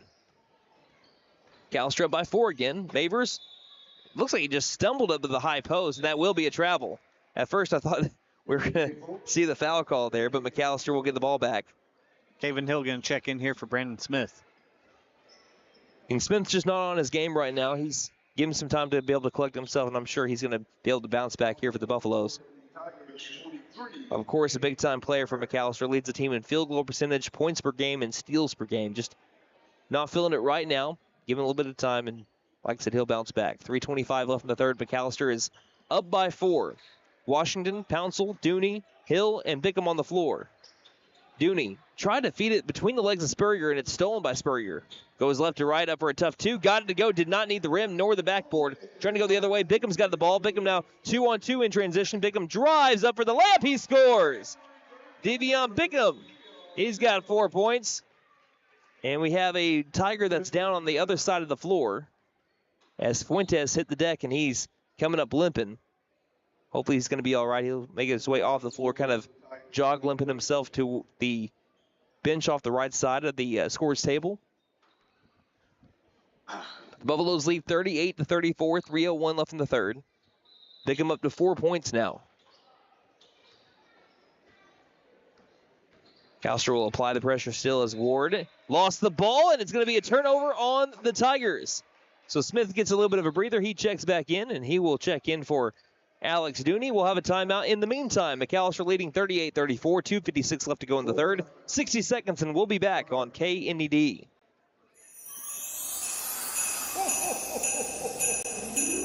It's the most wonderful time of the year, the Nissan year-end sales event. Come dash through the snow in the all-new reimagined Kicks. Or give the gift of pure adrenaline and test drive a Z. No reindeer here, it's all horsepower. Santa isn't the only one delivering presents this year. We'll even put a bow on it. And don't forget to tell him Maddie sent ya. Finn Nissan is your best deal dealer. Shop us online now at finnnissan.com. Don't freeze before the slam dunk. Flare it to the goal. Warm as a fireplace or cool as winter snow. When summer blazes or winter bites, Freeze and Flare Comfort Advisors will be on site. Don't despair. Call Freeze and Flare Heat and Air. Licensed, bonded, and insured. Mechanical license number 001-44485. Freeze and Flare Heat and Air LLC. Your comfort's our game.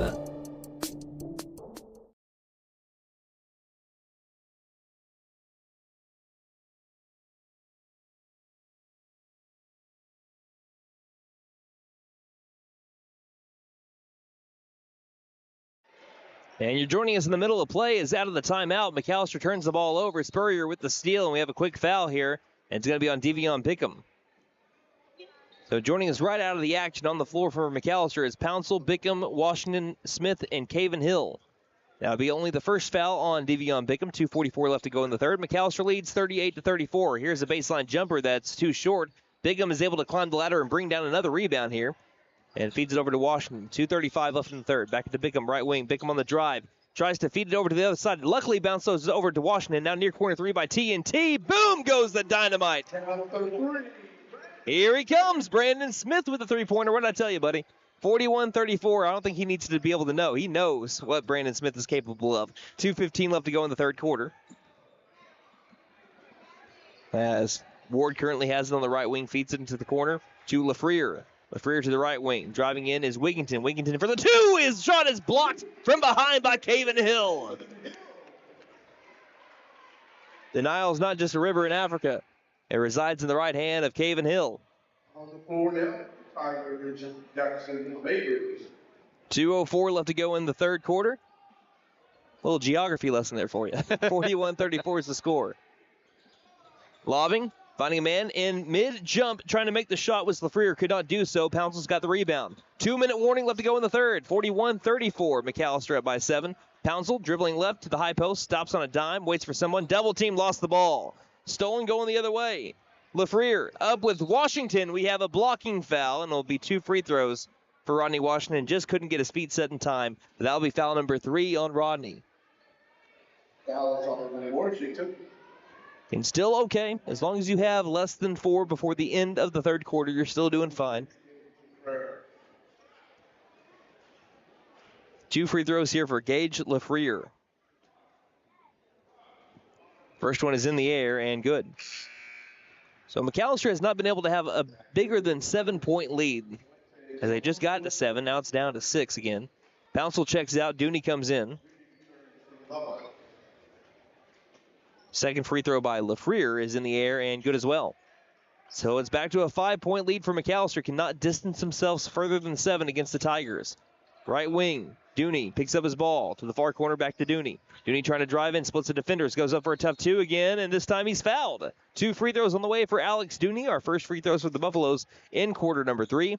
This trip to the charity stripe brought to you by Big V Feed Center. For your animals' needs plus winter feed booking prices, call 918-426-1951. As Dooney's first free throw is back ironed, and a big bounce at that. He is 3 of 5 from the charity stripe so far on the season. He went 2 of 2 at the free throw line against Coweta back in Wagner County on Tuesday. And that foul was on number 4 for Pryor. That's his third. That would have been Jackson Parks. Second free throw by Dooney rattles home. Dooney's now got 7 in back-to-back games for McAlester. Pass to the far corner. A pump by Ward. Ward gives it back outside over to Khalil Spurrier. Spurrier. Lob pass to the right wing. Fuentes takes a deep 3. Can't get it. Air balls straight off of Rodney Washington, who is expecting it to hit the rim. So it'll be a baseline inbound for the Tigers. McAlester up by 6. Fuentes slaps the ball, looks around, finds a man low post. Back out to Fuentes. Guarded by Smith well. Jump pass to the left wing to LaFrere. To Spurrier, guarded by Dooney. Dooney knocks it loose. Spurrier is able to grab it back along the right elbow. Back out to Ward as they set up the offense. Ward on the drive into the corner. Thought about the 3. Now Fuentes goes in. Tries to go up for 2. And a late whistle here is going to send a man to the line. Whether the call is right or not, the ball was nearly on the baseline. And that will bring up Christian Fuentes to the free throw line. Fouls on Brandon Smith, his third. So now both Rodney Washington and Brandon Smith with 3 fouls. Fuentes' first free throw is off the front side of the rim. 1:05 left to go in the third. Still a 6-point lead for McAlester. Despite, again, not playing their best game. It's just the jerseys. Again, when they're in their road black jerseys, they're 4-0. The home white jerseys, they're still looking for their first win of the season. Second shot is good after it rolls around and kisses the glass. It's a 5-point lead again for McAlester. 42-37, 60 seconds left in the quarter. Top of the key, Washington. Guarded up well by Fuentes, backs up onto the logo. Washington to the far sideline, back to Washington. To the left wing, Bickham looks around, can't find anyone. Washington just holds onto the ball in the left front court and kind of takes everything in. 40 seconds left in the third. Smith now has the ball far sideline in front of the scores table. The immediate table is what I like to call it on the other side. He feeds it back over to Washington. Smith back left front court. Passes high post. Dooney gets a man to jump down to the paint. Dooney traveled.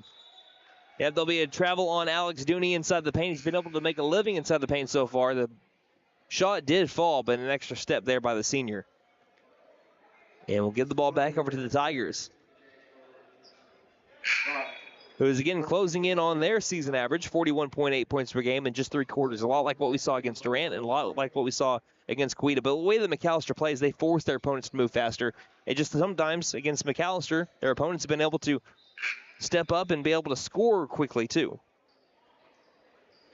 Another substitution for the Tigers. And Tigers keep on bringing in some subs. Again, Brandon Smith and Rodney Washington both check out to make sure they don't get their 4th foul within the last 27 seconds of the third quarter. They'll inbound it, finding its way over to Mavers. Mavers traveled. Again, Bigham is only at 4 points so far, and he doesn't lead the team like in each stat category, but he does so much for his team on things that you don't see in the stat category that makes him so vital to this team. So Smith and Washington check back in as they now have the ball with 25 seconds left in the quarter. And you have to imagine they'll be looking for the final shot here. Smith will inbound to Dooney. 24 seconds left in the third. Dooney passes left to Smith. Smith to the high post to Pouncil. Couldn't handle it. Now gathers it back to the near corner. Washington lobs perfectly to Devion Bigham, who can't score from the left block. Pouncil tries to rip it back. We're going to have a tie ball here. And who's got the possession arrow? It's going to be McAlester basketball. Davian Pouncil saves the possession, averaging 5.5 rebounds per game. A late substitution as Parks is going to check in at the last second for Fuentes. McAlester up by 5 in the final 11 seconds of the third quarter. Smith looks. Will lob it out over to Washington. 10 seconds. 9, 8. Washington. Cross-court pass to Smith. Near corner 3 is on the way. Couldn't get it, but he was fouled.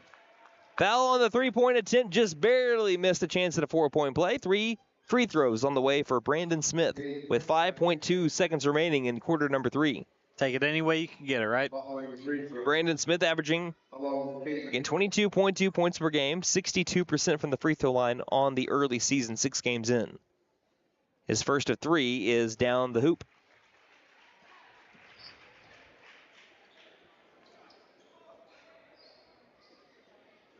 Two more free throws for Brandon Smith as McAlester leads by 7.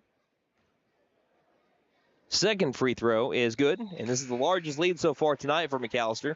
Speaking of 7, there's again 7 points for Mr. Smith.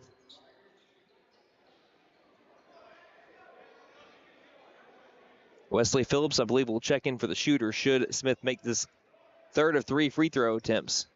And he makes every single one of them. Buffaloes lead by 8, 45-37. Coincidentally, Brandon Smith has 8 points tonight. 5 seconds left in the third. Inbounding will be Pryor. They'll quarterback pass it. Finding his man. Going towards the rim. Stopping right block. Block shot by Hill. 1 second left. Behind the backboard. Almost a made shot by Khalil Spurrier, but McAlester is able to keep them off the board in the final seconds of the third quarter. We head to the fourth. Put those 4s up in the air, Buffalo fans. McAlester leads Pryor 45-37, coming down the home stretch here on KNED. Patriot Chrysler Dodge Jeep and Ram in McAlester says bring on the monstrous discounts on new Jeeps in stock, including Jeep Wranglers. Take up to $12,000 off new Wranglers or 0% for 72 months. The hot-selling Compass discounted $8,000 off or priced at $19,900. Wow! Patriot makes your next Jeep affordable, which allows you to pay off those pesky credit card bills. Patriot Chrysler Dodge Jeep and Ram in McAlester. Wrangler MSRP 68190, Compass 28090. McAlester Direct Primary Care offers 24/7 access to your provider, deeply discounted rates on labs and imaging, more time with your provider, same-day or next-day appointments, and even home visits for a flat monthly membership fee. We now offer hormone replacement therapy in addition to our other services. For more information, please stop by our office, McAlester Direct Primary Care at 6th and Carl Albert, or give us a call at 918-233-6522.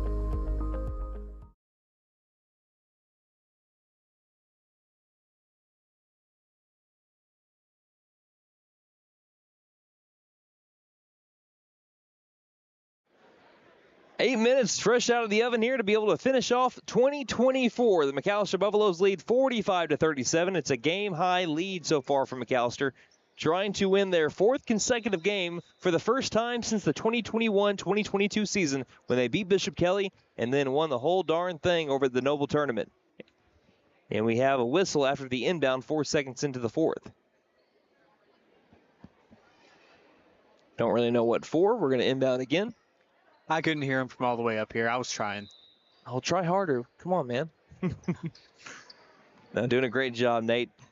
6 seconds into the final quarter, hopefully, for McAlester. 45-37 is our score. Stopping and restarting, bounce pass to the high post. Feeding inside, it's going to be stolen again by Pouncil. Pouncil head over to Bickham, 2-on-1 in transition. Bickham going up for the layup, and he'll lay it in with the right hand.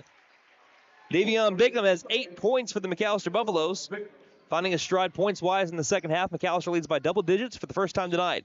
Maver stops on a dime at the top of the key. He looks around, can't find anyone there. Double team, gets it out a little bit further, closer to the half-court line to Ward. Ward guarded by Washington. McAllister's Brandon Smith and Rodney Washington on the floor, both playing with 3 fouls. A lob is going to be stolen again by Davion Pouncil. He's all over the place. And head over to Bickham. Bickham will take it himself for the two-handed soft lay-in. And he's got 10 points tonight for the McAlester Buffaloes. He's 5 points away from tying a career high. McAlester with a quick 4 points in the first minute of the fourth quarter, leading by 12, 49-37. Speaking of quick, going the other way, we're having a late whistle again after a left block 2 nearly went over the backboard. Foul's going to be on Bickham, his 3rd. Or no, they were just quick with it. That's his 2nd. My bad. So 2nd personal on Davion Bickham. So 2 free throws on the way for Jackson Mavers, 6-foot-tall junior. As he sinks the first free throw, he pulls the Tigers back within 11.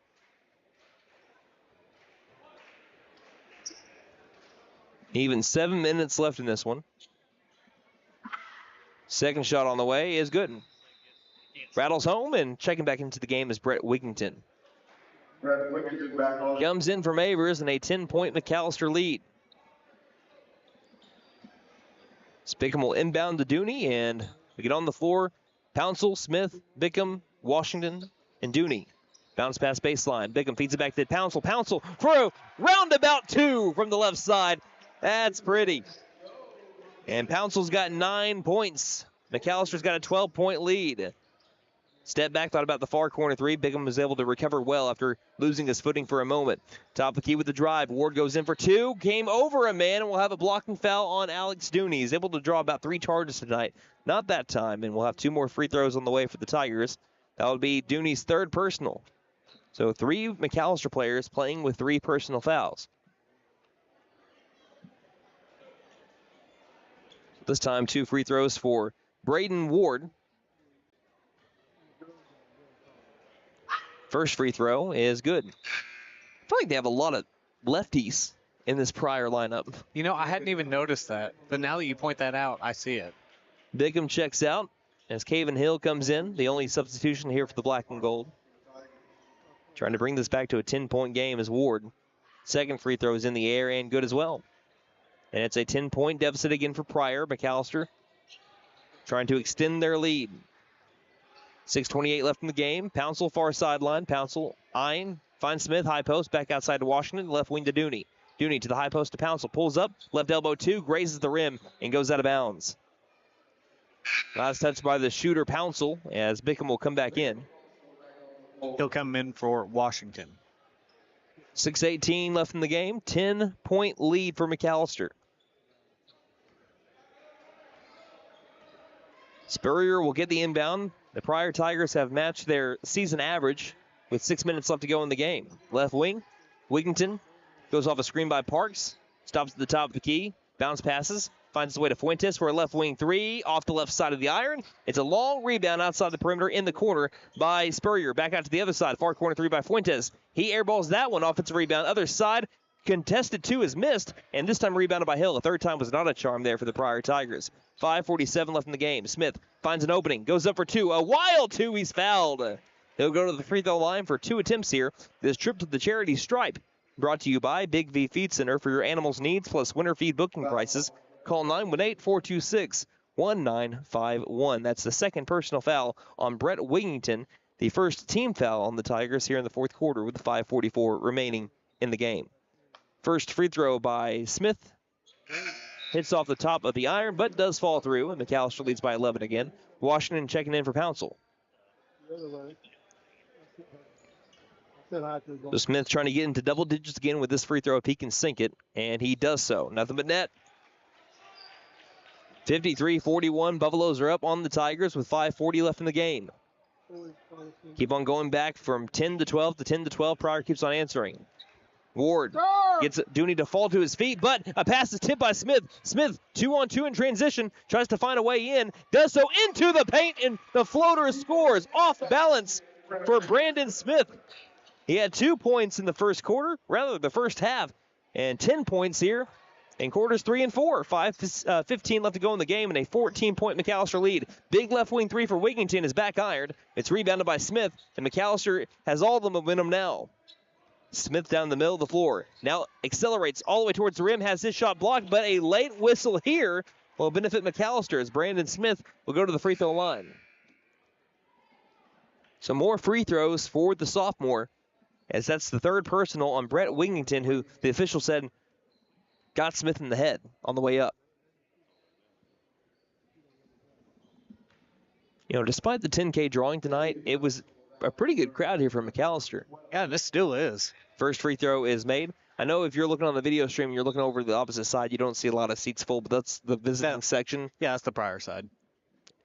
It is a pretty good drive, though. But here on the home side, despite, again, a big night in the 10K drawing, which heard everything went smooth on K101. Second free throw is going to be missed by Smith, and we have a foul somewhere inside that jumbled mess inside the paint.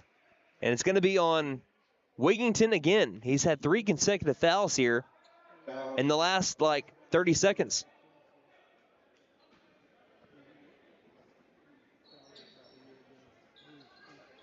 So it's a 14-point lead for McAlester. Smith will inbound to Bigham. Bigham tried to feed it back over to Smith. Now tried to find Hill along the right elbow. It goes through his hands, and gathering it before it goes out of bounds is Rodney Washington. So they'll set up the offense with 4:50 left in the game and a 14-point McAlester lead. Washington to the left. And by the way, Davian Pouncil's wearing a different number now. He's now wearing number 12. That's the second time this year he's had a jersey malfunction. He's now wearing number 12, and he's over here at this near sideline. Smith from the logo right wing. Got it. Painted gold. Brandon Smith, standing on the Buffalo logo, is able to make it, let's call it 13, 14, and 15 points for him. McAlester all of a sudden leads by 17 if my math is right. Driving in, Spurrier up for 2. He's able to score inside the paint. And now it's a 15-point McAlester lead, 58-43, about halfway through the fourth quarter. Spurrier's got 10. Feels like he should be further into double digits by this point. Smith, passing in there right now. Just Brandon and Rodney playing catch. I believe they're cousins is what I heard. If I'm wrong, someone please correct me. But cousins just playing catch right now. Rodney with the right foot inside the circle. Passes left wing over to Pouncil. Pouncil back over to Rodney. Back to Smith. Back to Rodney quickly. And just playing keep away. Bounce pass to Hill. Hill bounce passes back over to Pouncil. Pouncil for a tough 2. Can't get it to go. The tip back in is no good. Brandon Smith gets to the rebound and then falls to the floor. And I think we're going to have another foul here on the Tigers. Foul's going to be on number 22 for Man, Pryor. he had 4 fouls. He came into this quarter with 1 foul. And now Wigington, in the matter of about 2 minutes, fouls out. And that's team foul number 4 on the Tigers. He has all 4 fouls on Pryor here in the final quarter. So he'll have to check out, and coming in for him will be Gage LaFreer. So Smith will inbound right at the glass. Hill gets open. They'll feed it to the near corner. Pouncil on the drive. Pouncil feeds inside to Hill. Hill for 2. Hill can't get it. Back irons it. Offensive rebound by Hill, assisted by Smith. After he tipped it back out to him. Now right wing step in 3 for Smith is back ironed. And we have a foul on the floor off the ball on the rebound attempt. This will more than likely be on Caven Hill. And if that is, I believe that's just his first. Yep. It is. Team third, 3:27 left in the game. McAlester controlling it right now, but again, Pryor was hot from 3 in the first half. If they get hot again, this could easily become a game again. And also, if you keep on fouling, that could be a game again. That's on Devion Bigham. That should be his 4th. So he's playing with 3. He's playing with 4. Yeah, I meant to say 4. Well, he is no longer playing with 4. Alex Dooney's checking in for him. So Washington, Pouncil, Dooney, Smith, and Hill on the floor for McAlester. Inbound to the near corner, Fuentes. Guarded up by Smith. Thought about the 3, but was guarded up and could not attempt to do so. Top of the key, Ward drives in, kicks it out. Far corner 3 on the way is good. Rolls home by Gage Lafreniere, and that will call for a timeout. 58-46, McAlester up by 12. 3:08 left to go in the game. We'll take a timeout after the 3-point. Shot was fallen by the freshman Gage Lafreniere. We'll take a timeout and be back here on KNED. Stipe Law Firm, your first call when the unthinkable strikes. For over 80 years. We focus on wrongful death, personal injury, truck and oil field accidents, insurance, bad faith, probate, end-of-life preparation, and Social Security disability claims. We are here to advocate for you in all of your legal needs. We are a full-service law firm with over a century of experience representing Oklahomans across the state, professionally and discreetly. We win our cases in courtrooms, not on social media. Call today, 918-423-0421, or go online to stipelaw.com. Running into an old friend is nice. Running into a total stranger, well, not so good. Now, you don't need help from Buck Wilson Frame and Body Shop for those greetings with friends, but if you have one of those unwanted encounters with a stranger, give Buck Wilson a call at 918-423-3161. They are expert craftsmen, specialists. They can straighten out your situation. Buck Wilson Frame and Body Shop, 103 East Oklahoma, McAlester. Again, call 918-423-3161.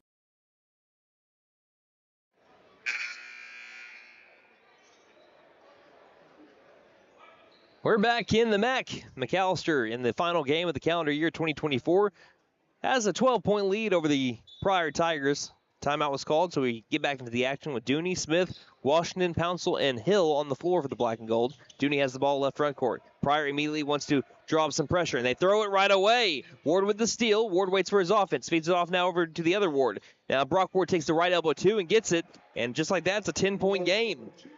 Just told you, Pryor has the ability to be able to score like that. As they tip the ball again, Smith is able to keep it alive over to Dooney. Near corner, Pouncil thought about a 3, but Coach Dooney says, hold your horses. Let's call a timeout. Let's talk about what we want to do. 2:42 left to go in the game. McAlester with a double-digit lead, 58-48, trying to hold on to it. We'll take a 60-second break and be back on KNED. Hey guys, it's Sam from Sam Wampler's Freedom Ford in McAlester and Eufaula. With 2 locations to choose from, we have close to 200 vehicles on the ground and coming in. And with vehicles starting at $29.95, we have something for everyone. And if you need parts or service, we are loading up at both locations to serve you better. Plus, with our mobile service van and our pickup and delivery, we can help you with sales and service no matter where you are. So come see us at Sam Wampler's Freedom Ford in McAlester and Eufaula and let us make it happen for you. So, checking accounts. There seems like a ton to choose from, right? I was looking for one that didn't charge monthly fees, with bounce protection, and had mobile banking. I found the Bank NA. The Bank NA has been voted #1 for 10 years in a row in the McAlester News Capital's Reader's Choice Awards. The bonus is that they're local, so the money stays in town. Call 918-423-2265 or go in to find what you need in checking options. The Bank NA. Strong, secure, and ready to loan. Member FDIC, Equal Housing Lender. Welcome back to the action. McAlster's leading by 10 as Brandon Smith zooms across the half-court line. Goes over a tough 2. It looked like he lost the ball on his way up. It goes out of bounds. He thought he was hit. And he was thinking 2 free throws were on the way. Instead, it's going to be a turnover on McAlester. And now Pryor, down by just 10. They were down by 15 about 30 seconds of game time ago. 2:36 left to go in the game. McAlester up double digits, but Pryor has found their stride after a made 3 by the freshman Gage Lafreniere has brought this one back in. Cross-court pass as now driving in his Ward. Ward stopping into the low post. We'll have another whistle call. 2 free throws on the way. This one might be on Bickham. It is, and Bickham is fouled out. And this one just got interesting. Bickham is out of the game. Coach Dooney does not agree with the call. Dooney's trying to say that Bickham's hands were up to the sky, palms up high.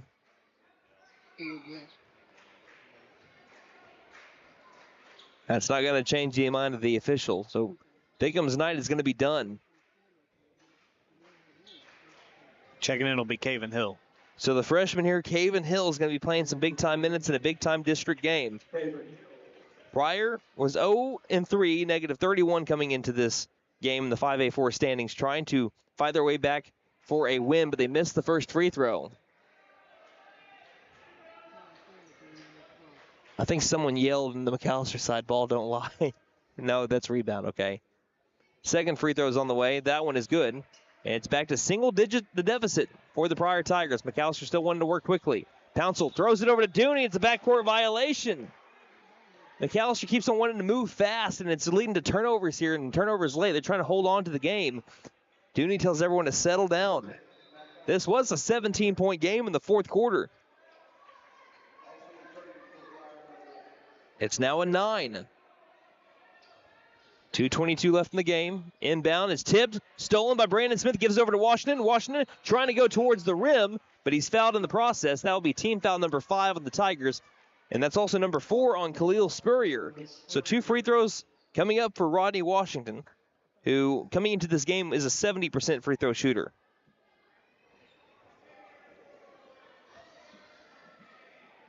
So big free throws, points any way he can get them right now for the Buffaloes. First free throw is good by Washington. He's up to 20 points now after he had, what was it? I think 14 in the first quarter. Second free throw is good as well. Lucky 21 for Rodney Washington, matching his season average. The Buffaloes are up by double digits again, 60-49. Ward right wing with 2:13 left in the game. Cross court to the far corner. LaFreer trying to drive, denied by Pouncil. Ball gets tipped out of bounds. Last touch by Dooney as he sandwiched himself between, that was LaFreer and Spurrier there. Be a side inbound here for the Tigers. Slapping the ball, looking for someone as Ward. Finds Fuentes. Fuentes had the corner 3 if he wanted to take it. Does not do so. Gets it into the front court to Ward, who sets up the offense. 2-minute warning here at McAlester. The near corner, Spurrier takes a contested 3. Air ball badly. Brandon Smith has the rebound on the other side of the glass. Smith pass to the circle to Washington, to the left wing to Dooney, into the corner to Pouncil. Pouncil to a trailing Washington, gathers the ball, almost lost it inside of Hill. Hill is going to travel in the low post. Turnovers have been a problem for McAlester tonight. On the season, it's just been 15 turnovers per game. Coach Dooney wants to take a 30-second timeout to talk to his guys. 1:39 left in the game. Buffaloes lead by 11 here on KNED.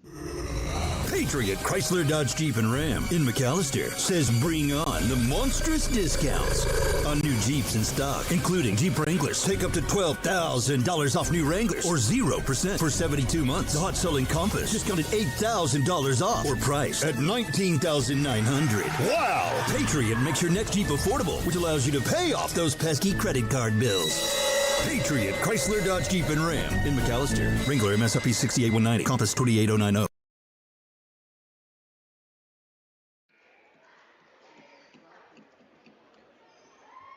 1:39 left in our ball game here as the McAlester Buffaloes turn the ball over. They've had a lot here in the last couple of minutes, which has let the Tigers bring this from a 17-point game to an 11.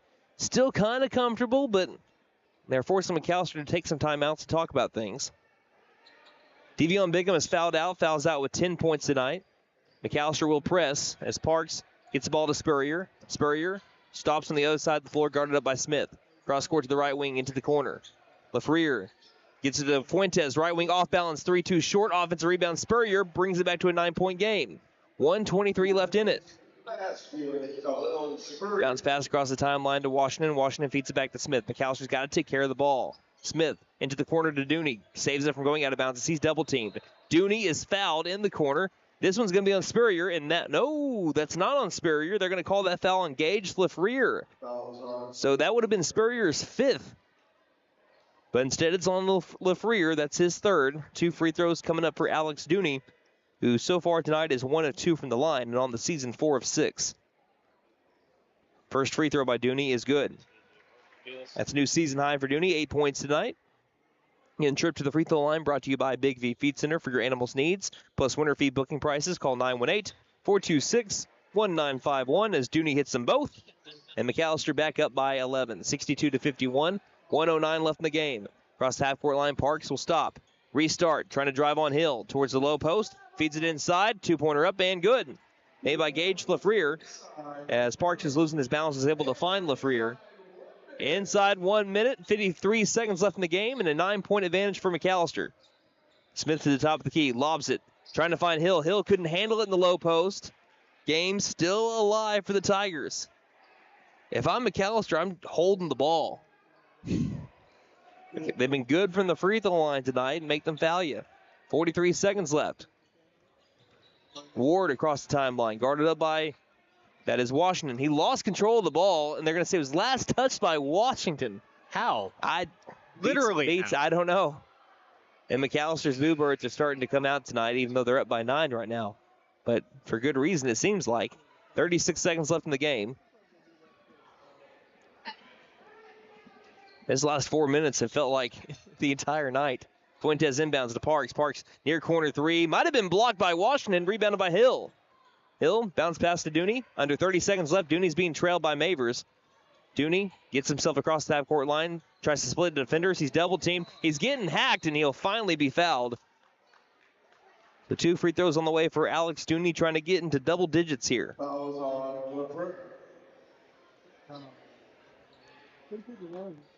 And both teams in the bonus for their final 22 seconds. Buffaloes are up by 9. No one down low to rebound for Dooney as the first free throw rattles home, and he is at 10 points. Trying to get to 11. If he will do so, he's going to be part of the top 3 leading scorers for the Buffaloes tonight. And he does so. Nothing but net. Alex Dooney, excellent from the free throw line tonight. Excellent game tonight for the senior. One of his best games as a Buffalo so far. Buffalo's back up by 11. Here's a steal by Rodney Washington. Do we have an exclamation point on the night? We do! Cock it and rock it, Rodney Washington.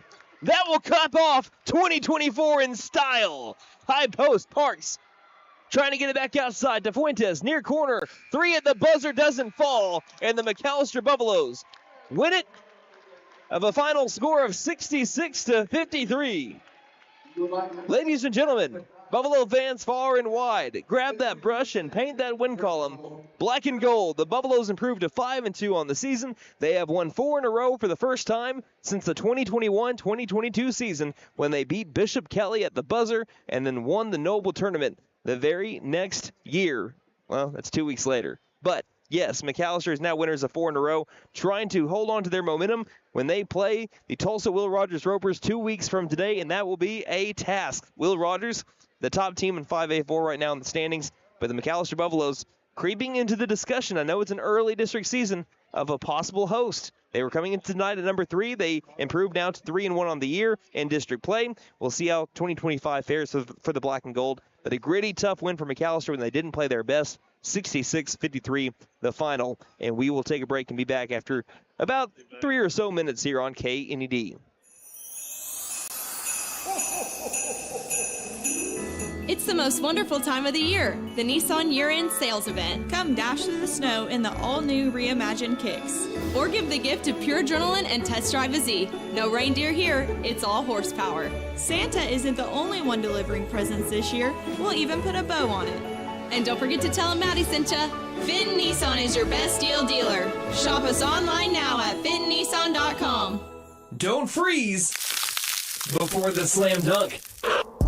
Flare it to the goal. Warm as a fireplace or cool as winter snow. When summer blazes or winter bites, Freeze and Flare Comfort Advisors will be on site. Don't despair. Call Freeze and Flare Heat and Air. Licensed, bonded, and insured. Mechanical license number 001-44485. Freeze and Flare Heat and Air LLC.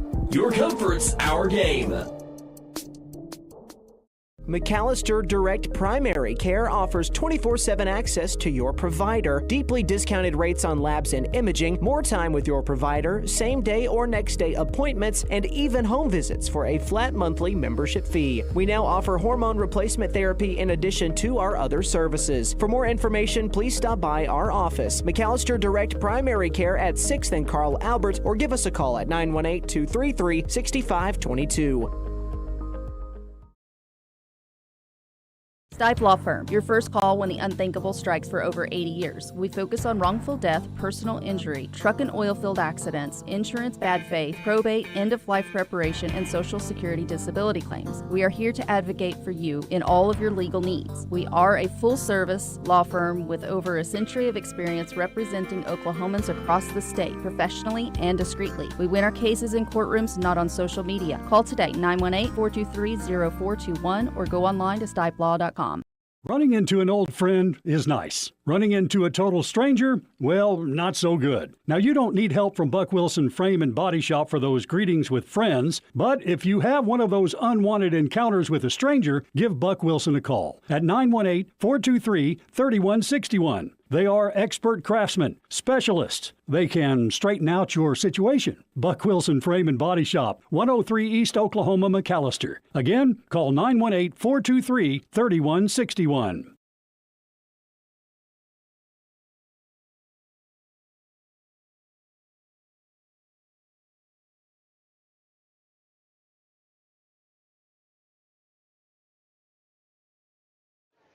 And for those listening on radio, you heard Coach Dooney's liner paint that win column black and gold. The Buffaloes did so tonight, and they've done it for 4 games in a row now, for the first time since the 2021-2022 season. And Rodney Washington with a vicious right-handed dunk. And he set off his own fireworks before New Year's Eve. This is his New Year's Eve. Yeah. He had the game started off strong with 14 points, was held kind of quiet in the middle quarters, with the exception of that vicious inbound dunk that he had. Mm-hmm. And now it's just everyone's waiting for the next one that he gets. So it was a pretty great night tonight for the McAlester Buffaloes. They let the Pryor Tigers stay in it every once in a while. The Buffaloes didn't play their best, and they still were able to beat a team by 13 in the Pryor Tigers. And Pryor, a young team. They had, looks like just one starting senior tonight. They have a bunch of freshmen that they played tonight. Brett Wigington is one of them. Gage Lafreur, another. We had Khalil Spurrier, just a freshman. Yeah, he's going to be a problem. Starting tonight as well. So all these guys, freshmen, sophomores, a lot like what you see in the McAlester Buffaloes. It was a great job tonight for the McAlester Buffaloes to be able to take down the Pryor Tigers. They are kind of what last year's McAlester Buffaloes reminded me of. Yeah. Gritty team, will get there, not there yet. McAlester looks like they're getting there. They improved to 5-2 on the year, one of their best starts in recent memory. So we'll see if they can continue this hot start that they've been on to. Let's look at our post-game leading scorers. That was brought to you by Barlow Built Performance and Automotive, your full-service automotive and transmission repair shop. Brake work and heat and air repair, plus we do MIG and TIG welding. We're McAllister's only full-time exhaust shop, from race cars to your grandma's cars. We do it all. We sell tires and wheels. Barlow Built Performance and Automotive, 2201 North Main Street in McAlester. Open Monday through Friday, 8 in the morning until 5 in the afternoon. Call 918-318-0323. All right, so your leading scores for McAlester, again, these are unofficial. We'll be having your full stats when we end up getting them over the weekend. We're shorthanded tonight with all the different things going on in McAlester, the 10K drawing. By the way, shout out to Brooke Ross. Did a great job. First time on the board. Shout out to Brooke Ross on the radio board. She ended up doing a great job. So we will be able to give her a big-time shout-out tonight because she was able to make this thing happen. Again, Chase came down with a little bit of a cold before our game started tonight. Just was trying to be safe. Didn't want to get anyone else sick before the Christmas season. I know that I want my daughter to be able to have a nice Christmas, so I appreciated him not trying to get me sick before we end up having Christmas in 5 days. But anyway, let's look at our leading scorers tonight, starting off with Rodney Washington, 23 points, including 4 from vicious dunks, and then the first 12 that he had the night were from downtown. Then Brandon Smith, he started off, only had 2 points by halftime. He finished the game as the second leading scorer, 15 points for Brandon Smith. Told you, he got one little break. He got enough for 2 possessions, and then after that, he was smooth sailing. Yeah, I mean, with a player as good as Brandon is, at some point he is going to catch fire. It's just a matter of when, not if. And then Alex Dooney had 11 points. He was into double figures. He was 4 points away from what I like to call his Buffalo high. I don't know what his career high is, but his most points as a Buffalo was against the Durant Lions. And like the second game as a Buffalo, I think, last year. So he was 4 points away from matching his Buffalo high. Other points, Devion Bickham, he fouled out early, but he had 10 points in the night and played great defense and also was able to clean up a lot of boards as well. And we also had Davian Pouncil with 9 points. So McAlester only had 5 scorers tonight. That was it, 5 scorers. Wow. But they were able to win 66-53. Like I said, didn't play their best game, but still was able to win by 13 points, and you can take that every day. So that means McAlester improves to 3-1 in district play. They go up to plus 42 in the points differential. So as we get ready to call it the end of the year, your final thoughts before we move on into 2025. Well, I mean, we've seen some pretty great basketball from the boys so far, and girls are definitely getting there. We're seeing improvements throughout the season already early on in this season. But it's going to be an exciting year of basketball in 2025. Be sure to come out, support these boys and girls. They are playing their hearts out on this court. And a big thank you to our board operator, Brooke Ross, for her work this evening, and the excellent camera and video board operator, Nate Brown. And thank you, the listener, for spending your Friday night with us. One final thank you. Let's thank our sponsors here for the 2024-2025 season. Sam Wampler's Freedom Ford, the Bank & A, Fenton Nissan, Freeze and Flare Heat and Air, Patriot Chrysler Dodge Jeep and Ram McAlester, McAlester Direct Primary Care, Stibe Law Firm, and Buck Wilson Frame and Body Shop. One final time from the year 2024 at the McAlester Activity Center, a.k.a. the MAC in McAlester, Oklahoma.